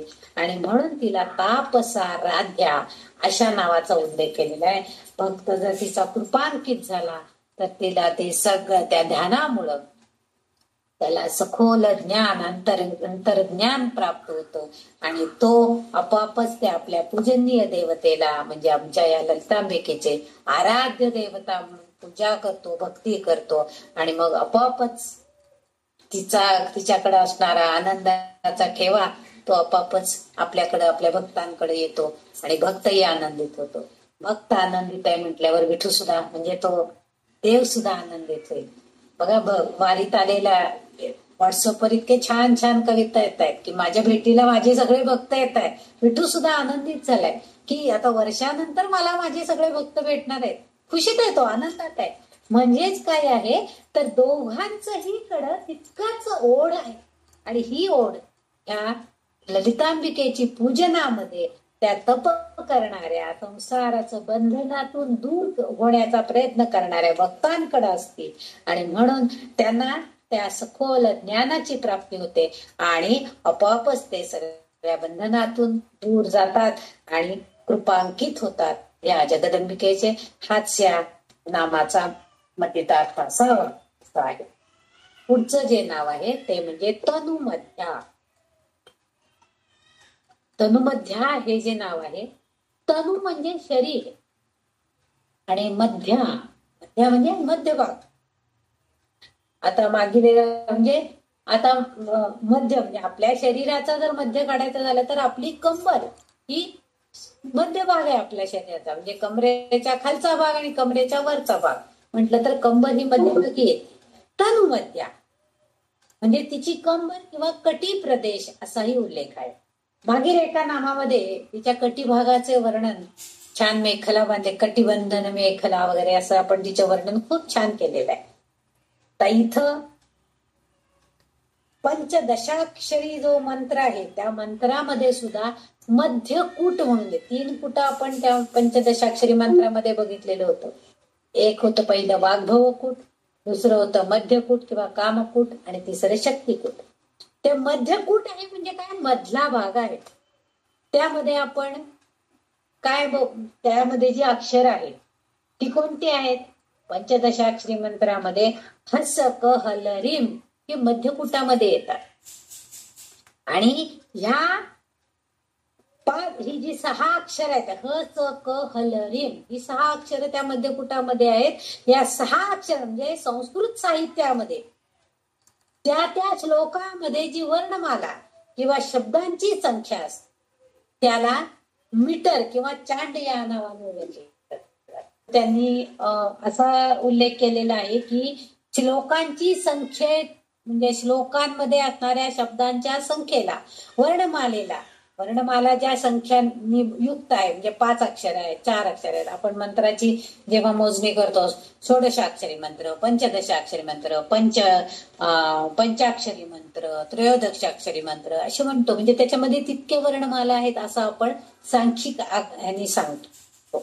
तसं म्हणजे जसं मीटर आपण मीटर, किलोमीटर, सेंटीमीटर, मिलीमीटर अशी परिमाण जशी आपण आपल्या व्यवहारामध्ये वापरतो तसं संस्कृतमध्ये सुद्धा हे तनुमध्या नावाचं एक वर्णमाला समूह आहे असं सूचित करतात. म्हणजे तनुमध्य आहे जे आहे मध्यभाग म्हणजे मध्यभागापासून वरती आणि मध्यभागापासून खालती असे 2 प्रकार.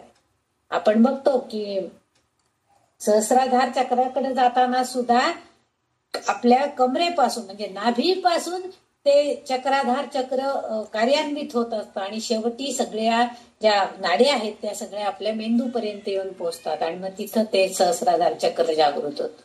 ही जी मोजण्याचं म्हणजे वर आणि खाली त्याची लांबी मोजण्याचं जे माप आहे ते काही मंत्रांच्या शब्दांमध्ये वर्णमालेमध्ये गुंतलेलं असतं. आणि संस्कृत साहित्यामध्ये तनुमध्या नावाचं एक वर्णमालेचा समूह सूचित केला जातो. प्रत्यक्षामध्ये त्या शाब्दिक अर्थ तर आपल्या शरीराचा मध्यभाग असा आहे, परंतु संस्कृत साहित्यामध्ये वर्णमालेचा समूह असा अर्थ आहे. आणि त्यामुळं मध्यकूटातील जे मुळाक्षर आपण म्हणतो यालाच तनुमध्या असं म्हटलं जातं. म्हणजे पंचदशाक्षरी मंत्र जर घेतला तो एक मानव देह आहे असं समजलं तर मध्य भागामध्ये ही 6 अक्षर येतात, वरच्या भागामध्ये 5 अक्षर येतात आणि खालच्या याच्यामध्ये 4 अक्षर येतात. म्हणजे अशा तऱ्हेनं आपण तो पंचदशाक्षरी मंत्र 3 भागामध्ये विभागतो. हे मध्यभाग जो आहे म्हणजे वर्णमालेचा समूह सूचित करण्यासाठी संस्कृत साहित्यामध्ये संस्कृतच्या अभ्यासामध्ये हे मोजण्याचं वर्णमाला मोजण्याचं म्हणजे अक्षर शब्दांची संख्या मोजण्याचं हे एक परिमाण असल्यासारखं काही ठिकाणी वापरलं जातं आणि म्हणून त्याचा उल्लेख तनुमध्या असं केलेला आहे. म्हणजे आपण जसं मीटर, सेंटीमीटर, किलोमीटर वापरतो तसं संस्कृतमध्ये त्याला चांड किंवा मीटर असाही अर्थ आहे आणि या नावानं तो ओळखला जातो. त्यालाच तनुमध्या असं सुद्धा म्हणजे त्याला वर्णमाला, माला अशी ही नावं आहेत. आणि तनुमध्या हे सुद्धा एक त्याचंच नाव आहे. म्हणजे मीटर आपण बघतो काही किलोग्रॅम, काही किलोमीटर म्हणजे मीटर, ग्रॅम हे आपण विविध परिमाण, टन, मेट्रिक टन अशी सगळे आपण विशिष्ट प्रकारच्यासाठी विशिष्ट प्रकारची सगळी परिमाण वापरत असतो. सोनं घ्यायचं झालं तर आपण तोळा, गुंज, ग्रॅम अशा पूर्वी गुंजेमध्ये 2 गुंजा 4 गुंजा असं म्हणायचे. तसं आता किंवा 1 पै 2 पै असं पूर्वीची परिमाण असायची. तसं संस्कृत साहित्यामधल्या ह्या वर्णमालेचा वापर किती अक्षरांचं ती वर्णमाला आहे किंवा त्या श्लोकामध्ये किंवा त्या कुटामध्ये किंवा ते जे शब्दबद्ध केलेले आहेत त्याच्यामध्ये किती वर्णमालेचे अक्षर आहेत त्याची मोजमाप करण्यासाठी तनुमध्या नावाचं एक समूह सूचित गेलेला आहे आणि त्याला तनुमध्या असं नाव दिले गेलेलं आहे असं त्या काही अभ्यासामध्ये लोकांनी सांगितलेलं आहे. तेच मी सांगण्याचा पण आपल्या भौतिक शरीराकडे बघितलं तर शरीराचा मध्यभाग म्हणजे कंबर आणि त्या कमरेचं सुंदर वर्णन आपल्याला मागच्या एका नामामध्ये आलेलं आहे आणि त्यामुळे ती आहेच सुंदर. कटी प्रदेश अतिशय त्या कटिबद्ध असं जे वर्णन तिचं ते केलेलं आहे, ती मेखला बांधून वगैरे, तर म्हणून ती सुंदरच आहे. म्हणजे त्या सौंदर्यामध्ये वाढ करण्यासाठी सुद्धा त्या कटी प्रदेशाच्या वर्णनाचं सौंदर्याचं वर्णन केलेलं आहे आणि इथं त्याच शब्दाचा उपयोग करून त्यांनी त्या संस्कृत साहित्याची किंवा संस्कृतच्या वर्णमालेचा आणखीनच सौंदर्य वाढवण्याचा प्रयत्न केलेला आहे असाही अर्थ इथं अभिप्रेत आहे. पुढचं जे 361 नंबरचं नाव आहे ते आहे तमोपहा. आता तम म्हणजे अज्ञान. तम म्हटले आपण म्हणतो ना, काय बाई अंधार पसरलाय सगळीकडे, तम म्हणजे अंधार. उपाहा म्हणजे काय, दूर करते. इथं आपण जर मानव प्राण्याकडे बघितलं तर मानव प्राणी हा सत्व, रज आणि तम या तीनही गुणांनी युक्त आहे. मानव देह म्हटला की सत्व, रज, तम या तीनही गुणात, त्याच्यामध्ये सुद्धा तम आहे. हे जे 3 गुण आहेत, त्रिगुण जे आहेत सत्व, रज, तम, याच्यामध्ये तम आहेत. आपण दासबोधामध्ये पण बघितलं की तमोगुण कसे आहेत, काय काय आहेत, कशाला तमोगुण म्हणायचं, सगळ्याचा अभ्यास किंवा सगळ्याची माहिती आपण करून घेतलेली आहे. तम म्हणजे अंधकार, हे सरळ सोपं आहे. मग जो माणूस अज्ञान अंधकारामध्ये असतो, जे अंधकार आहे, त्याच्या डोळ्यासमोर अंधार आहे, काहीही दिसत नाही, पुढं काय आहे म्हणजे अज्ञानी आहे, म्हणजे भ्रामक कल्पनांमध्ये अडकतो किंवा त्याला फक्त दुसऱ्यातल्याच त्रुटी दिसतात. तमोगुणाचं वर्णन करताना समर्थांनी पण हेच वर्णन केले की दुसऱ्याच्या डोळ्यातलं मुसळ सुद्धा त्याला दिसतं. दुसऱ्यात काय त्रुटी आहे, काय न्यून आहे, काय कमी आहे, हे फक्त तो बघतो. हे जे बघणार आहे, ही जी कृती आहे, ही सगळी तमोगुणी माणसाची लक्षण आहेत असं आपण म्हणतो. ईश उपनिषदामध्ये याचं सुंदर स्पष्टीकरण केलंय. आपण काही गोष्टी अगदी यांत्रिकपणे, आपण आता बघा, आपण उठलो की नेहमीच आपल्याला काही ते सांगावं लागत नाही. अंथरुणातून उठलो की आपण आधी आपल्या हाताला नमस्कार करतो, देवाला नमस्कार करतो, त्या भूमीवर आपण आता पाय ठेवणार आहोत त्या भूमीला नमस्कार करतो आणि त्या भगवंताची प्रार्थना करतो, तुम्हाला जाग केलं बाबा, धन्यवाद, त्याच्यासाठी तुझी कृतज्ञता आहे. हे सगळे कार्य सहजपणे यांत्रिकपणे आपल्याकडनं पार पडतात. पण हे आपल्याला इतकं अंगवळणी पडलेलं आहे कारण आपल्याला थोडस तरी ज्ञान आहे. आपण काही संपूर्ण तमोगुणी नाव आहोत, आपण थोडस तमोगुणी आणि थोडस सात्विक म्हणजे मधले आहोत, रजोगुणी आहोत आपण. कारण आपल्याला थोडस तरी आध्यात्मिक ज्ञान संपादन करण्याची गोडी आहे, याचा अर्थ आपण थोडस रजोगुणी आहोत. पण जे पूर्णपणे म्हणजे ज्यांना काहीच नाही, त्यांना कळतं सगळं पण संपूर्णपणे अंधार, त्यांच्या डोळ्यासमोर संपूर्णपणे अंधारच असतो, आंधळे असल्यासारखे असतात ते, म्हणजे त्या अंधकारामध्येच जातात. याचं उदाहरण म्हणजे काय, घरामध्ये बाबा रोज पूजा करायचे, मुलगाही रोज पूजा करतो, फक्त देव खाली काढायचे, पडी घालायचं, पुसायचे, वरती ठेवायचे, हळदी उकवायचे, झाली देवपूजा. म्हणजे अशी देवपूजा जेव्हा केली, म्हणजे अंधकारच चाललेलं आहे हे सगळं, कारण त्याच्यामध्ये ज्ञानच नाहीये, आंधळा असल्यासारखं आहे. म्हणजे आंधळेपणानं ते आपण म्हणतो ना, अंधश्रद्धेनं काही करू नका, सश्रद्ध भक्ती पाहिजे आपली. जेव्हा आपली चांगली भक्ती असते, सश्रद्धा असते, श्रद्धा भावनेनं आपण जी एखादी गोष्ट करतो, मग तुम्ही भले त्या देवाला तुम्ही काही चांगली सुवासिक फुलं वाहू नका, त्याला अगदी छान पुसून आंघोळ बिंघोळ घालून पूजा बिजा करण्याची गरज नाहीये. फक्त अश्रद्ध भावनेनं त्या देवासमोर उभं राहून एक उदबत्ती फक्त 2 मिनिटं लावा आणि 2 मिनिटं फक्त डोळे गच्च मिटून त्या देवासमोर कृतज्ञता व्यक्त करा, त्याचं स्मरण करा. ही जी श्रद्धात्मक भावना आहे, ही सुद्धा तुम्हाला त्या अज्ञान अंधकारातून बाहेर काढायला पुरेशी आहे. परंतु यांत्रिकपणे कार्य करून टाकायचं. अंघोळ झाली की पटकन देवाजवळ यायचं, हात जोडायचे, काय म्हणायचं वगैरे हा प्रकारच नाही, खूप कमी झाले, आता वेळच नसतो. आणि त्यामुळं ही जी कार्य आहेत ही आपोआप यांत्रिकपणे कार्य केले जातात. आपण म्हणतो ना, बाईने केलेला स्वयंपाक बाई पोळे किंवा स्वयंपाकवाल्या बाईनं केलेला स्वयंपाक आणि घरच्या बाईनं केलेला स्वयंपाक याच्यामध्ये लगेच ओळखतात. आई तू गेलीस का ग आमटी? होय रे, आज तिला उशीर होत होता त्यामुळे ती लवकर जाणार म्हटली. मग मी म्हटलं ठीक आहे, कुकर लावून ठेव, मी नंतर आमटी फोडणीला टाकेन, म्हणून आज मी केली आमटी, असं उत्तर आपण देतो. म्हणजे त्या रोज त्या बाईनं केलेल्या स्वयंपाकाची चव आणि आपण, कारण आपण आपला मुलगा जेवणार आहे, आपला नवरा जेवणार आहे, आपला नातू जेवणार आहे, आपली लेक जेवणार आहे, हे सून जेवणार आहे, हे सगळं जे आहे ही आपलेपणाची जी भावना असती त्याच्यामध्ये यांत्रिकपणा कुठंही नसतं. ममता, मातृत्व हे सगळं त्याच्यामध्ये असतं, प्रेम असतं, स्नेह असतो. आपोआपच त्याला जास्त गोडी येते आणि मग त्याचं फळ आपल्याला सगळेजण, आज आमटी छान झाली, आणखी नाही थोडासा भात घाल, मी आमटी भातच खाणार आहे, हे त्याचं फळ आहे. तसं आपण सुद्धा देवपूजा करायची, म्हणजे यांत्रिकपणे काम करायचंय. मग त्याला त्यांनी जी ती उपासना केली आहे, देवपूजेची उपासना जी त्याच्या हातनं घडलेली आहे, त्याचं फळ त्याला मिळेल का? कारण त्याचं फळ त्याला कधीच मिळणार नाही, कारण सश्रद्धा नाही आहे, श्रद्धा नाही आहे, भावना नाही आहे, त्याच्यापासून तो अज्ञान आहे, त्याचं तम आहे आणि त्यापासून तो दूरही जातोय. मग त्याला त्याचं फळ, कारण उपासने अज्ञान आहे, अज्ञानापासून दूर जातोय तो, अज्ञान त्याला दूर करते आणखी. मग त्यामुळं त्याचं फळ त्याला कधीही मिळणार नाहीये. आणि परंतु जर ललिता मातेची कृपा झाली तर आपोआपच तिची कृपा दृष्टी लाभेल आणि त्या अज्ञान दूर करण्याचं काम ती करेल.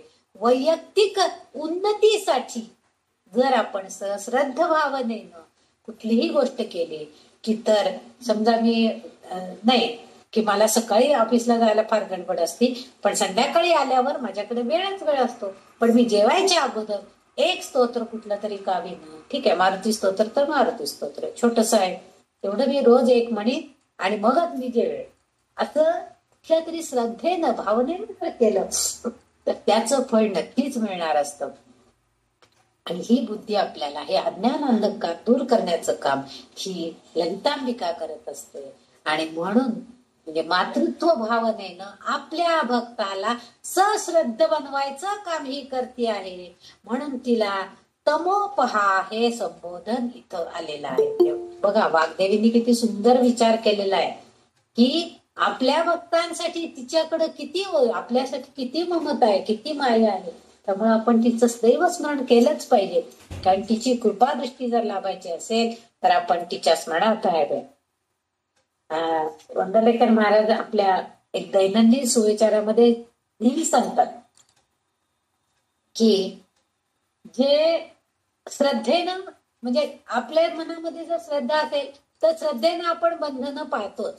की देव जेव्हा आंघोळ झाली की आधी महाराजांच्या समोर येऊन नमस्कार करायचा आणि त्यांना, आता समजा एखाद्याचा नियम असेल की महाराज, आता आमच्याकडे आम्ही महाराजांच्या फोटो समोर एक छोट्याशा भांड्यामध्ये तांदूळ आणि एक नाणं रोज ठेवायचं नियम ठेवलेला आहे.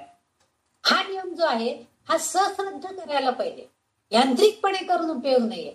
महाराजांना हे जे मी ठेवते आहे हे अन्नदानासाठी उपयोग होते, अशी एक भावना आपण त्याच्यामध्ये करायची. म्हणजे श्रद्धेनं हे बंधन पाळायचं आहे आपण. पण केव्हा जर आपण ज्ञानी असेल तर आपल्याला ही श्रद्धा उपयोगी, पण जर आपण अडाणी असू, म्हणजे हे काही कळत नाहीये की हे अन्नदानासाठी आहे, कोणीतरी सांगितलं की देवापुढं रोज एक भांडवर एवढं तांदूळ ठेवत जावा, एक नाणं ठेवत जावा, तर ते रोज वेगळं ठेवा आणि मग चातुर्मासामध्ये वगैरे नियम करतात बघा, एक भांडवर तांदूळ ठेवा, एक नाणं ठेवा आणि चातुर्मास झाला की कोणातरी दान द्या. त्याच्या पाठीमागचा उद्देश काय आहे वगैरे काही आम्हाला माहित नाही, कुणीतरी सांगितलं, आमच्या अडाणी बुद्धीला तेवढंच कळलं आणि ते म्हणजे अडाण्यानी जरी हे श्रद्धा नाहीये, त्याला कळलं नाही. जो शहाणा असतो तो समजून उमजून ते करतो आणि जो अडाणी असतो त्याने नुसतं की नाही मला जरी काही कळलेलं नाही तरी माझ्या महाराजांनी सांगितलंय ना मी एवढं करणार, एवढ्या श्रद्धेनं जरी केलं तरी सुद्धा दोघांनाही आपोआपच चांगलंच फळ मिळणार आहे. जे शहाणा जो आहे तो समजून उमजून सगळ्या गोष्टी करणार आहे, त्यालाही तितक्याच उपासनेचं फळ मिळणार आहे आणि अडाण्यांना सुद्धा उपासनेचं फळ तितकंच मिळणार आहे. कारण त्यामुळं त्या भक्ताला ती ललितांबिका कृपा, आता इथं महाराज कृपा करतात आपल्या भक्तावरती, तो अडाणी आहे, त्याला कळत नाहीये, पण त्याला उपासनेचं फळ मात्र दिलं पाहिजे हे त्यांना, म्हणजे त्याचं अज्ञान दूर करून त्याला उपासनेचं फळ देतात. आणि ही सद्बुद्धी जी आहे ही आमची ललितांबिका देते. म्हणून इथं हे तिचं तमोपाहा असं जे आहे, तम आणि उपाहा अज्ञान दूर करणारी अशी जी आहे, म्हणजे मानवामध्ये असणारे सत्वर जे तम जे आहेत, त्या तम गुणांचा जेव्हा वाढ होईल, तो तमगुण कमी करण्याची कृपा दृष्टी हीच जगदंबा माता आपल्याला करणार आहे. त्यासाठी आपण उपासनेचं बळ वाढवलं पाहिजे. म्हणून नेहमी म्हणतात उपासनेला दृढ चालवावे. हे जे आहे तर बळ वाढवाय, आपलं बळ उपासनेचं बळ वाढवायला पाहिजे, म्हणजे आपोआपच ही शक्ती आपल्याला प्रदान होते. हा अर्थ इथं अभिप्रेत आहे. पुढचा जो श्लोक आहे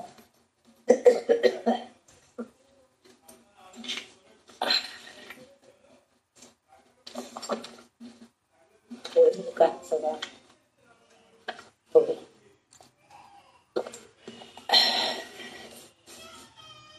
लोकार्थ 80. मला खरं तर आज तुम्हाला एक संध्याताई आहात का?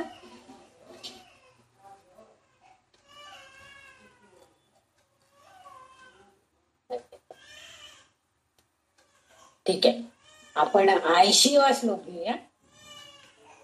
80वा श्लोकाचा आहे, चिती तत्पद लक्षार्था चितेक रसरूपिणी स्वात्मानंद लवीभूत ब्रह्माद्यानंद संतती. चितीही तत्पद लक्षार्था, चितीही असा पहिला शब्द आहे. म्हणजे या श्लोकामध्ये आपल्याला पहिल्या चरणामध्ये 3 नाम आहेत आणि खालच्या चरणामध्ये संबंध ते चरणच सगळं एक तिचं नाव आहे. त्यामुळे 4 नामांचा आपल्याला इथे अभ्यास करायचा आहे, माहिती करून घ्यायची आहे, विचार करायचा आहे, अर्थ जाऊन घ्यायचा आहे. श्लोकार्थ आहे 80. त्यातलं पहिलं नाम 362 नंबरचे चितीही. इथं चित म्हणजे शुद्ध ज्ञान, की जी ब्रह्म जाणण्यास मदत करते, आणि ती म्हणून चिती जे ती शुद्ध ज्ञान आपल्याला देते. म्हणजे मूलभूत चेतना आणि आनंद एकत्रितपणे ही आपल्या सार्वभौम ज्ञानामध्ये परावर्तित करते. म्हणून तिचं चिती असं एक नाव दिलेलं आहे. चिती या नावाने म्हणजे दैवी शक्ती आपल्या स्वरूपामध्ये जेव्हा ते ज्ञान वैयक्तिक नावामध्ये असतं, वैयक्तिक ज्ञानामध्ये परावर्तित होतं, तेव्हा ते आत्म्याची भूमिका घेते. म्हणजे आपल्या वैयक्तिक ज्ञानापुरतं अभ्यास करायचा आलं, विचार करायचं आलं तर आपल्याला आपल्या आत्म्याचं फक्त ज्ञान होतं. परमात्मा कसा आहे वगैरे हे आपल्याला जाणून घ्यायचं आहे. आणि त्यासाठी ज्ञान आणि अज्ञान म्हणजे इथं तिचं ज्ञान आणि तिचं विमर्श रूप म्हणजे तिचं प्रतिबिंब, चित्तरूपामध्ये असणारी शुद्ध ज्ञानाच्या रूपामध्ये असणारी ती जगदंबिका आणि तिचं प्रतिबिंब की जे आपल्या अंतरात्म्यामध्ये आहे, ह्या सगळ्या म्हणजे ही सार्वभौम ज्ञान तिच्याकडे आहे. आणि ते ज्ञान आपल्यामध्ये म्हणजे त्या भक्तांमध्ये परावर्तित होतं. वैयक्तिक ज्ञान तेव्हा ते मिळतं आणि तेव्हा त्याला आत्म्याची भूमिका मिळते. म्हणजे ते ज्ञान जेव्हा सार्वभौम ज्ञान भक्तांमध्ये परावर्तित होतं तर त्यावेळेस विमर्श रूपामध्ये प्रतिबिंबित होतं, त्यावेळेस ते आत्मा म्हणून आपल्या शरीरामध्ये प्रगट करतं. प्रत्यक्षामध्ये कसं आहे, ते केवळ शुद्ध चेतना आहे, शुद्ध ज्ञान आहे, त्याचा प्रतिबिंब आहे. म्हणून येथे ती भगवती स्वरूपामध्ये प्रकृतीचा स्वामी या रूपामध्ये ते आहे. भगवंत जो आहे तो आपल्याला ज्ञान प्रदान करतोय. म्हणजे आपण शिवशक्तीचं एक रूप बघतोय. शिवशक्तीचं एक रूपता झाल्याशिवाय काहीच चेतना होत नाही हे आपल्याला आता माहिती आहे. आणि म्हणजे त्यांचं परस्परावरती एकमेकावरती अवलंबन आहे, त्यावेळेस ते विश्व टिकण्यास कारणीभूत ठरते. म्हणून तिचा उल्लेख इथं चिती असा केलेला आहे. म्हणजे भगवती स्वरूप असणारी, भगवंताची भगवती अशा स्वरूपामध्ये ती आहे. आणि प्रकृतीचा स्वामी जो आहे तो तिला ही चेतना शक्ती, तिच्याकडे असणारी चेतना शक्ती आणि भगवंताचं ज्ञान यांचं एकत्रीकरण होतं आणि ती हे विश्व टिकवण्याचं काम करतो. म्हणून तिला ही जी देवी माता आहे ही संपूर्णपणे सार्वभौम ज्ञानामध्ये आहे. असा म्हणजे चिती ही आहे. चिती म्हणजे शुद्ध चित स्वरूप असणार ज्ञान, चिदानंद ज्ञान, आनंद देणारी, कायम आनंद देणारी, चैतन्य देणारी, ज्ञान देणारी, सार्वभौम अशी ही जी चेतना शक्ती आहे, मूलभूत चेतना शक्ती आहे, ती म्हणजे ही ललितांबिका आहे. आणि म्हणून त्यांनीचा चिती ही असा हा उल्लेख इथं आपल्याला केलेला दिसतो. कारण आपलं सगळं जे विश्वाचं चलनबलन चालतंय हे केवळ तिच्या चेतना शक्तीने चालते. त्यामुळं हा आहे नाव तिचं अगदी योग्यच असे आहे, त्याबद्दल काय शंकाच घ्यायचं कारण नाही. पुढचं जे तिचं नाम इथं त्यांनी उल्लेख केलेला आहे ते 363 नंबरचं नाव आहे तत्पद लक्षार्था. तत् म्हणजे ते किंवा तो अशा अर्थाने, पद म्हणजे इथं पद म्हणजे पाद किंवा आपले पाय नव्हे, शब्द. पद म्हणजे शब्द इथं अर्थ आहे. तत्पद लक्षार्था, लक्षार्था लक्ष आणि अर्थ म्हणजे अप्रत्यक्षपणे त्याचा संदर्भ काय आहे ह्याकडे लक्ष देणं. आपण म्हणतो ना की उगी संदर्भानं काहीतरी सांगू नका, अर्थ लक्षात घ्या. असं तत्पद लक्षात, त्या शब्दांचा अर्थ काय आहे, प्रत्यक्ष आणि अप्रत्यक्ष अर्थ काय. आता बऱ्याचशा नामांमध्ये मी नावाचा अभ्यास करताना किंवा माहिती देताना सांगितलं की याचा शाब्दिक स्वरूपात अर्थ विचार केला तर असा आहे, परंतु वाग्देवींना विपरीत असलेला अर्थ असा लिंग पुराणामध्ये आहे, उपनिषदांमध्ये आहे, असा उल्लेख करून मी काही वेळेला सांगितलेलं होतं. का सांगितलं होतं, कारण इथं त्या नामामध्ये असणारा अप्रत्यक्ष संदर्भ जो आहे तो आपल्याला इथं जाणून घ्यायचा प्रयत्न. पद लक्षात, म्हणजे तो शब्द काय आहे, त्या तो शब्द का वापरला गेला ह्याचा अर्थ, त्याचा संदर्भ आपण जाणून घ्यायचा आहे. म्हणून तिला त्यांनी नावच देऊन टाकलं तत्पद लक्षार्था, म्हणजे त्या शब्दाचा अप्रत्यक्ष संदर्भ काय आहे ह्याचा अभ्यास असं करणारी किंवा तो अर्थ असणारी, संदर्भ असणारी अशी ही देवता म्हणजे ही जगदंबिका, असा अर्थ त्यांनी लावून टाकला शब्दशः अर्थामध्ये. आपण जेव्हा ब्रह्माचा किंवा या आत्म्याचा अभ्यास करतो किंवा ब्रह्माचा अभ्यास करतो त्यावेळेस या ब्रह्माचा उल्लेख करणार तत्त्वम असी, तू आहे असं म्हटलं जातं. म्हणजे तिथे ते ब्रह्मस्वरूप आणि ही ब्रह्मस्वरूपिणी आहे, तिचं त्या ब्रह्माचं स्वरूप आणि हिचं ब्रह्मस्वरूप हे दोन्ही एकत्र झाले की सर्वव्यापी असं तिचं स्वरूप सिद्ध होतं. म्हणजे आपण म्हणतो की ती सार्वत्रिक माता आहे आणि शिव हा सार्वत्रिक पिता आहे. म्हणजे सार्वभौमत्व जे आहे ते त्यांच्याकडं असलेलं आपल्याला दिसून येत आहे. म्हणजे आधीच्या एका नामामध्ये तिचं शाश्वत शुद्ध रूप आपल्याला बघायला मिळालं होतं. विमर्श रूप म्हणजे त्याचं प्रतिबिंब, तेही त्याचाही अभ्यास आपण केला, याची आपण चर्चा केली. विमर्श रूप तिचं प्रतिबिंब आहे, हे प्रत्यक्षात ती नाही. मागे एका नामामध्ये मी सांगितलं होतं ते दिसतंय आपल्याला पण प्रत्यक्ष ती नाहीये, त्यामुळे त्याच्यामध्ये चेतना नाहीये. मग ते कार्य कसं करेल, म्हणजे चंद्र आणि चंद्राचे प्रतिबिंब या संदर्भामध्ये मी मागे सांगितलं होतं विमर्श रूप म्हणजे काय, शाश्वत शुद्ध रूप आणि विमर्श रूप. कारण ती प्रत्यक्षामध्ये जेव्हा मूर्त स्वरूपामध्ये असते, कारण ब्रह्म हा अभेदरहित रूप आहे. प्रत्यक्ष ब्रह्म जो आहे तो कसा आहे, तो त्याला काही भेद नाहीये, त्याच्यामध्ये क्षय होणार नाहीये.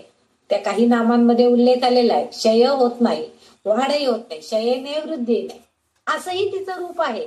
म्हणजे निर्गुण, मागील नावांचा जर आपण संदर्भ इथं घेतला तर निर्गुण ब्रह्मस्थितीची जाणीव आपल्याला बिनशर्तपणे केली जाते. म्हणजे आपल्याला नक्की माहित होतं की निर्गुण त्याचं स्वरूप आहे. म्हणजे त्याला सगुण स्वरूपामध्ये आपण तिचं रूप प्रत्यक्ष बघतो की छान अलंकारांनी नटलेली, हातामध्ये कमळ घेतलेली, ते आयुध घेतलेली, अशी तिची प्रतिमा आपण डोळ्यासमोर आणतो.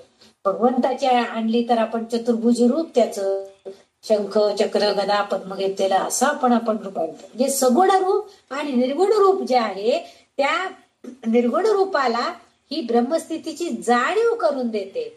तिचं रूप जेव्हा आपण डोळ्यासमोर आणतो सगुणामधलं, तेव्हा आपल्याला या ब्रह्मस्थितीची जाणीव करून देतं. म्हणून इथं हे तिचं नाव त्यांनी उद्धृत केलेलं आहे.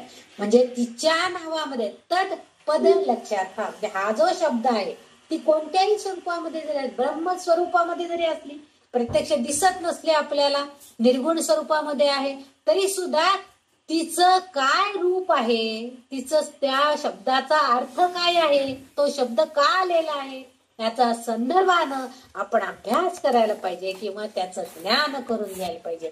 आणि ती आपल्याला जगदंबिका करून देते, कारण ती ब्रह्मस्वरूपिणी आहे, सर्वव्यापी आहे.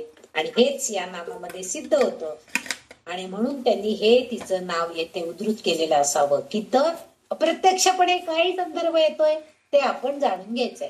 म्हणजे अर्थार्थी शब्दाचा विचार केला तर त्याचा काहीच अर्थ नसतो, परंतु संदर्भ कशाचा आहे, तिचं विमर्श स्वरूप, तिचं शाश्वत स्वरूप, शुद्ध स्वरूप, हे जे आहे शुद्ध ज्ञान, विमर्श ज्ञान, हे जे आहे हे आपण जाणून घ्यायचं आहे आणि त्याच्यातून तिचं स्वरूप जाणून घेण्याचा प्रयत्न करायचा आहे.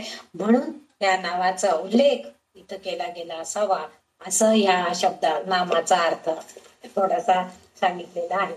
म्हणजे इथं तत् पद आणि लक्षात म्हणजे तो किंवा ते शब्द तिथं का आलेले आहे. म्हणजे समजा आपण तिचं जर पंचदशाक्षरी मंत्राचं कडे जर थोडे दृष्टिक्षेप टाकला तर आपल्याला लक्षात येतं, आपण लक्ष देऊन त्याच्याकडे बघितलं तर आपल्याला लक्षात येतं की त्या पंचदशाक्षरी मंत्रामध्ये आपल्याला ती त्या मंत्रामध्ये अमूर्त स्वरूपामध्ये आहे, पण आपण डोळ्यासमोर तिचं मूर्त स्वरूप आणू शकतो आणि तिची जाणीव करून घेऊ शकतो. आणि हेच म्हणूनच हे त्यांनी तिचं नावच तिला ते देऊन टाकतात पदलक्षार्था, हे तिचं नाव त्यांनी इथं उद्धृत केलेल्या वाग्देवींनी, की म्हणजे तुम्ही तिला निर्गुण स्वरूपामध्ये जरी असली तरी सुद्धा संदर्भानं तो तिचं जे गुण आहे तो तुम्ही जाणून घ्या, हेच ते आपल्याला सांगतायत.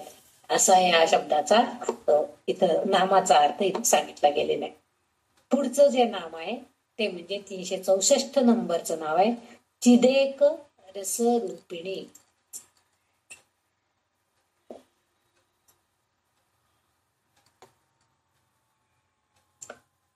चिदेक, चित अधिक एक म्हणजे चिदेक, आणि रसरूपिणी.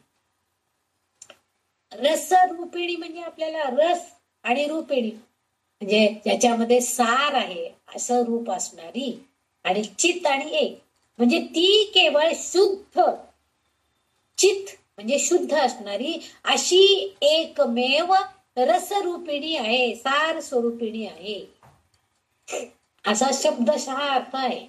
पण प्रत्यक्ष जर आपण म्हटलं की ती सगुण स्वरूपामध्ये निर्गुण ब्रह्म, पण ती ज्ञानरूप आहे. चितरूप म्हणजे शुद्ध रूप, ज्ञानरूप आहे ती, हे आपल्याला माहिती आहे. परंतु तिचं निर्गुण ब्रह्मरूप जे आहे तेही आपल्याला माहिती करू, म्हणजे गुण असलेला प्रत्यक्ष ब्रह्म परमात्मा आणि विमर्श रूपातील ही श्रीमाता यांच्यात कोणताही फरक, म्हणजे ब्रह्म आणि ही ब्रह्मस्वरूपिणी यांच्यामध्ये कोणताही फरक नाही, कारण ते दोघही एकत्रित येऊनच या विश्वाचा सगळा कारभार चालतो. कारण दोघांचे गुणधर्म एकच आहेत. भगवंतामध्ये जे गुण बघायला मिळतात तेच हे भगवतीमध्ये सुद्धा बघायला मिळतात. म्हणजे दोघही त्यांच्या इच्छेनुसार निर्मिती, पालन, पोषण, विघटन ह्या सगळ्या कृती करतायत. म्हणजे ज्ञानाचं सार किंवा रस म्हणतो आपण, त्याला इथं रसरूपिणी म्हटलंय. म्हणजे ज्ञान जे सगळं ते आपल्याला देत आहेत भक्तांना, ते ज्ञानाचं सार आपण वेगळं काढू शकत नाही. आपल्याला जे हवंय म्हणजे ते दोघा एकमेकांपासून वेगळे होऊ शकत नाही, दोघे एकत्रितच आहे. म्हणजे जसं आता म्हणजे मूलभूत स्वरूपामध्ये ते वेगळे नाहीच आहेत, जरी ते स्थूल आणि सूक्ष्म असे जरी असले तरी सुद्धा ते एकच आहेत. स्थूल रूपामध्ये आपला देह दिसतो, सूक्ष्म रूपामध्ये अंतरात्मा आहे, आपल्याला दिसत नाही, पण तो आहे हे नक्कीच आहे. आपण वेगळं काढू शकत नाही. उदाहरण घ्यायचं झालं तर आपण दुधाचं घेऊ शकतो. बघा, दूध तापवतो, साय काढतो, मग वेजण लावतो, मग घुसळतो, लोणी काढतो, तूप काढतो.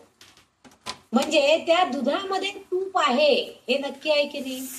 आहे. पण नुसतं दूध घेतलं तर आपल्याला तूप दिसतं का? नाही.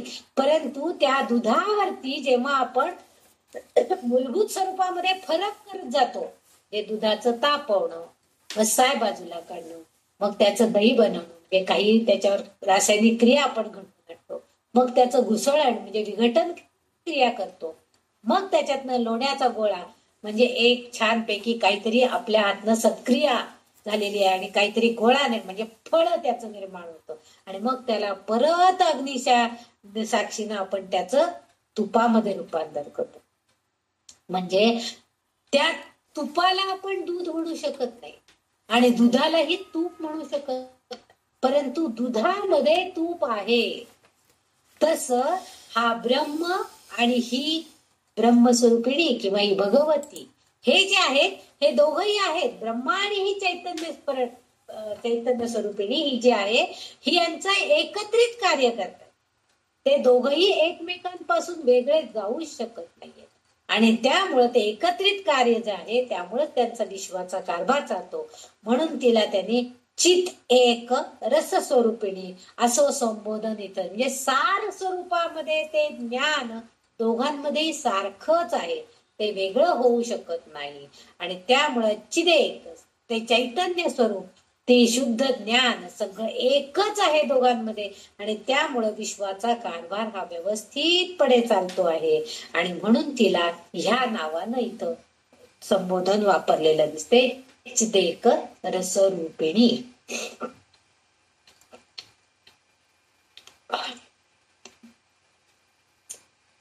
जे दोन नाव आहेत, स्वात्मानंद लघीभूतो 365 नंबरचं नाव आहे, आणि ब्रह्माद्यानंद संतती. दोन्हीही म्हणजे ती खालचं चरण जे आहे ते चरण म्हणजे संपूर्णपणे एक नामच तिचं आहे. स्व म्हणजे स्वतः, स्वात्मा आत्मा, स्व आणि आत्मा म्हणजे संधी फोड केली तर, आणि आनंद स्वात्मानंद हा शब्द झाला. लवीभूत, लवीभूत म्हणजे एकत्रित आनंद. ब्रह्माद्यानंद, भूत भूत म्हणजे मनुष्य प्राणी किंवा देह असा अर्थ घेतला तरी सुद्धा चालेल. नंतर ब्रह्माद्यानंद संतती, ब्रह्म अधिक आद्य, ब्रह्म आणि आद्य. आद्य म्हणजे म्हणजे सुरुवात, आपण म्हणतो ना आद्य, आद्य शक्ती म्हणतो आपण, ते प्रमुख शक्ती किंवा पहिली सुरुवातीची किंवा आधी आत्मपासून इथपर्यंत आपण वाचायचं. म्हणजे आद्य म्हणजे पहिलं प्रथमचं आद्य. ब्रह्म आद्य म्हणजे ब्रह्म अधिक आद्या म्हणजे आनंद देणारा असा तो ब्रह्म. आणि संतती ही, आता इथं संतती ही या शब्दाचे दोन अर्थ आहेत. संतती म्हणजे आपल्याला एक अर्थ आहे तो म्हणजे आपल्याला असणार पुत्र किंवा आपल्याला असणारी अपत्य, त्याला आपण संतती असं म्हणतो. आणि इथं संतती म्हणजे सातत्यानं असा अर्थ आहे. म्हणजे बघा या एक संपूर्ण शब्दामधले म्हणजे या चरणामधले जे शब्द आहेत तर प्रत्येकाला एक एक स्वतंत्रपणे अर्थ आहे. तरी उपनिषदाच्या आधारे असं सांगता येते की ब्रह्मा आणि इतर देवदेवता ह्या ज्या आहेत ह्या सर्व देवदेवता या सर्वांच्या आनंदाची बेरीज केली तरी ह्या देवीचा जो आनंद आहे, देवीच्या कृपेचा जो आनंद आहे तो एक अंश, म्हणजे इथं म्हणलं ना ब्रह्माद्यानंद संतती ही एक अंशाने आहे, फक्त एक अंश रूप, एक थेंब आहे फक्त. म्हणजे सर्व देवदेवता सुद्धा आनंद उपभोगत असतातच. विश्वाची प्रत्येक क्रिया, तिची निर्मिती, हे त्या म्हणजे निर्मिती, पालन, विघटन या सगळ्या क्रिया प्रत्येक देवदेवतांच्या त्यांच्या रूपामध्ये आहेतच, त्यांच्या रूपातून नियंत्रित केलेल्याच असतात. पण हे सर्व करून जर रुद्रनाशासाठी अग्नीसाठी दाहकत्व, जल, नंतर वरुणासाठी जलशक्ती, म्हणजे प्रत्येक देवतेला त्यांनी एक कार्य दिलेलं आहे. वरुणाकडे दिलं त्याची जल साठवण्याची शक्ती, पाऊस पाडण्याचं. रुद्राकडे दिलं नाश करण्याची, अग्नीकडे त्याला दाहक शक्ती दिली. म्हणजे नेहमी ही स्वतः खर तर आनंदात असते, परंतु सगळ्या देवदेवतांना त्यांनी त्यांच्या त्यांच्या स्थितीमध्ये सुद्धा आनंदित राहायचा प्रयत्न करायचा हे ती सांगते. काही कार्य करणार कारणाने शक्तिशाली साधनं जर वापरली तर तिला विचलित व्हावं लागतं. म्हणजे त्यांची इच्छाशक्ती, परिस्थितीत बदल घडवून आणणे, जे पूर्वी होते ते आता नाही.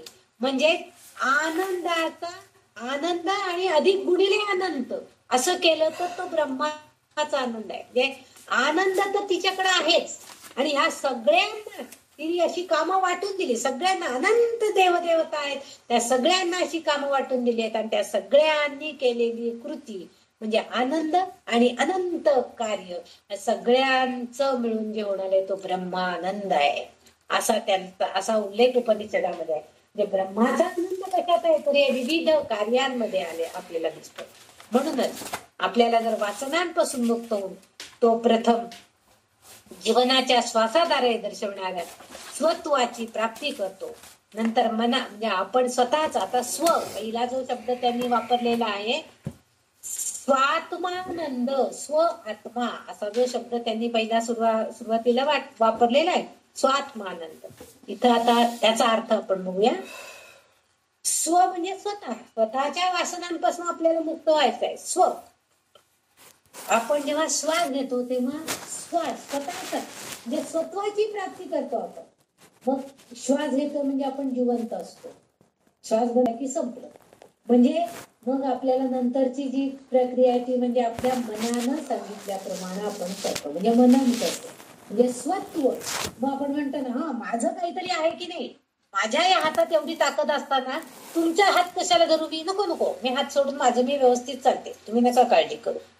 म्हणजे एखाद्या ठिकाणी जर पायऱ्या बिऱ्या खूप नसेल चालायला येणार तर आपला हात धरायला येतात कोणत्या, आपण नको माझं मी चालते, मला येईल चालायला. स्वत्व आपण आपलं मन सांगतं ते काय नको, म्हणजे हे सत्व मनानं केलेलं चिंतन जे होतं त्यानुसार आपल्याला जे सुचतं ते स्वत्व कार्य आहे. नंतर आपल्याला ज्ञान प्राप्त होते, म्हणजे आपलं मनन चिंतन झालं की ज्ञान, आणि ते जे आहे ते स्व. मग आपल्याला कळतं अरे रे, पण माझ्या अंगात आता शक्ती नाहीये, पूर्वीच्या सारखी माझ्याकडे आता शक्ती राहिली नाही, बऱ्याच पायऱ्या आहेत, एवढ्या पायऱ्या चढून जाणं शक्य नाहीये. मग मला इथं लिफ्ट आहे का असं कुणाला तरी विचारायला पाहिजे, एवढ्या पायऱ्या चढून जाणं शक्य नाहीये. म्हणजे ज्ञानानं दिलेला स्व आणि आनंदाने दिलेला स्वत्व हे शेवटी आपल्या ब्रह्मज्ञानामध्ये जातात. म्हणजे आपल्याला सगळं जे ज्ञान मिळते, जो आनंद आपण मिळवला, म्हणजे आपण श्वास घेऊन आपण आपल्याला ओळखून घेतलं, स्वत्वाची प्राप्ती झाली, मग आपण मनन चिंतन केलं, मग आपलं स्वत्व मिळवलं, हा मी आहे म्हणजे मी जो आहे खरं तर हा आधी बाहेर काढून टाकायला पाहिजे, पण ते आपल्याला होतं, हा स्वत्व आहे आपलं हे. आणि हे स्वत्व जे आहे हे आपण आपल्या ज्ञानाद्वारे कमी करण्याचा प्रयत्न केला पाहिजे. कारण आपल्याला काय व्हायचंय, आपल्याला ह्या विश्वामध्ये किंवा ब्रह्मामध्ये विलीन व्हायचा प्रयत्न करायचा आहे, म्हणजेच आपल्याला मोक्ष मिळवण्याचा प्रयत्न करायचा आहे. ब्रह्मज्ञान प्राप्त करून मोक्ष मिळवण्यासाठी, स्वर्गात जाण्यासाठी आपण म्हणजे स्वतःचा आनंद हा मोक्ष मिळवण्याचा पहिला टप्पा आहे. नंतर वैश्विक आनंदात विलीन होणं हा त्याचा दुसरा टप्पा, आणि शेवटच्या टप्प्यामध्ये मात्र मुक्तीचा आनंद आपल्याला मिळवायचा आहे. आणि ह्या टप्प्यात ही जी कैवल्य अवस्था आहे, जेव्हा ध्यानधारणा करतो, आपल्या सहस्रार चक्रामध्ये जेव्हा आपली सगळ्या जे शक्ती एकवटल्या जातात त्यावेळेस आपल्याला जी अवस्था प्राप्त होते त्याला कैवल्य अवस्था असं म्हणतात, आणि ती अनुभवता येते. म्हणून ब्रह्मानं पहिल्यांदा सुरुवात होणाऱ्या आनंदाची आणि नंतर सातत्यानं शेवटच्या त्या शब्दामध्ये त्यांनी म्हटलेलं आहे की ब्रह्मानंद संततीही. आता इथं संतती म्हणजे सतत सातत्यानं आनंदामध्ये राहायचं, रूपांतरित होत आहे. म्हणून ही ललिता माता सांगते की परमगुण किंवा परब्रह्म नसलेल्या विगुण स्वरूपामध्ये जे तिचं जे ह्याचं रूप आहे, निर्गुण रूप आहे, त्यामध्ये ती संपूर्ण कार्य करते, विश्वाला आनंद देण्याचं कार्य करते. म्हणून तिला स्वात्मानंद लघुभूत अशा आणि ब्रह्मानंद संततीही म्हणजे आपल्या सगळ्यांना ती अपत्य स्वरूपामध्ये समजते आहे आणि आनंद देण्याचं, आनंदाच्या स्वरूपामध्ये ती आपल्याला ज्ञान करून देण्याचं काम करते आहे. म्हणजे एखाद्या अपत्यासारखं आपलं पालन करण्याचं काम करते. म्हणूनच ह्या संपूर्ण चरणामध्ये स्वतःच्या आनंदाची ओळख होणं आणि ब्रह्माच्या आनंदामध्ये विलीन होणं, मोक्ष मिळवणं, हेच कार्य करायचंय आणि ती मोक्ष साधायचं आहे. हेच आपल्याला ही ललितांबिका एका आपल्या बालकाप्रमाणे, अपत्याप्रमाणे आपल्यावरती कृपा करून त्याचं ज्ञान करून देण्याचा ती आपल्याला प्रयत्न करते आहे. आणि म्हणून जो आनंद गुणिले अनंत असा जो ब्रह्मानंद आहे तो आनंद आपल्याला नक्कीच प्राप्त होणार आहे. पण तिची कृपा दृष्टी असली तर, किंवा तिने आपल्याला एखाद्या अपत्याप्रमाणे सांभाळला आणि आनंद दिला तर. आणि म्हणून असाही अर्थ इथे अभिप्रेत असलेला दिसतो. आणि त्यामुळे इथे तिची मातृशक्ती, माता जसं आपल्या लेकराला जास्तीत जास्त आनंद कसा मिळेल, चांगल्यात चांगलं त्याला खायला प्यायला कसं मिळेल, चांगले चांगले कपडे घालायला त्याला कसे मिळतील, चांगल्या सुखात तो कसा राहील, हे जसं एक आई बघत असती, तसंच ही माता सुद्धा माझ्या लेकराला, माझ्या अपत्यांना, माझ्या भक्तांना ब्रह्माचा आनंद कसा मिळेल त्याकडं ती देण्याचा प्रयत्न करते.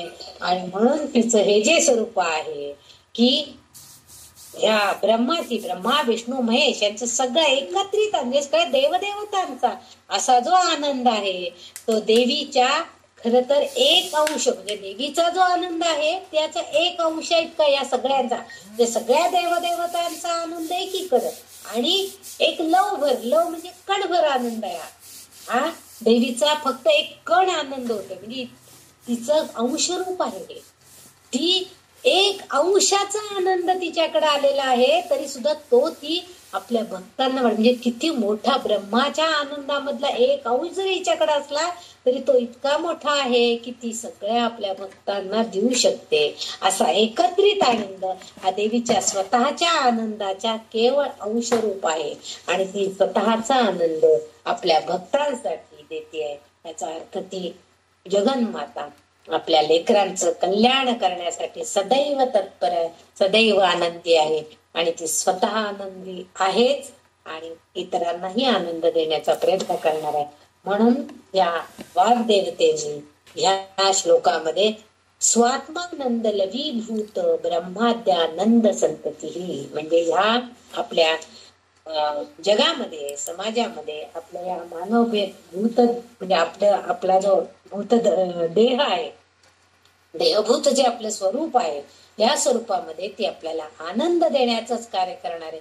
तिच्याकडनं असणारी जी सगळ्यांची एक अंश असणारी शक्ती फक्त तिच्याकडे आहे, परंतु सगळ्यांचा आनंद खूप आहे. तो ब्रह्मा आनंद तो आपल्याला देण्याचा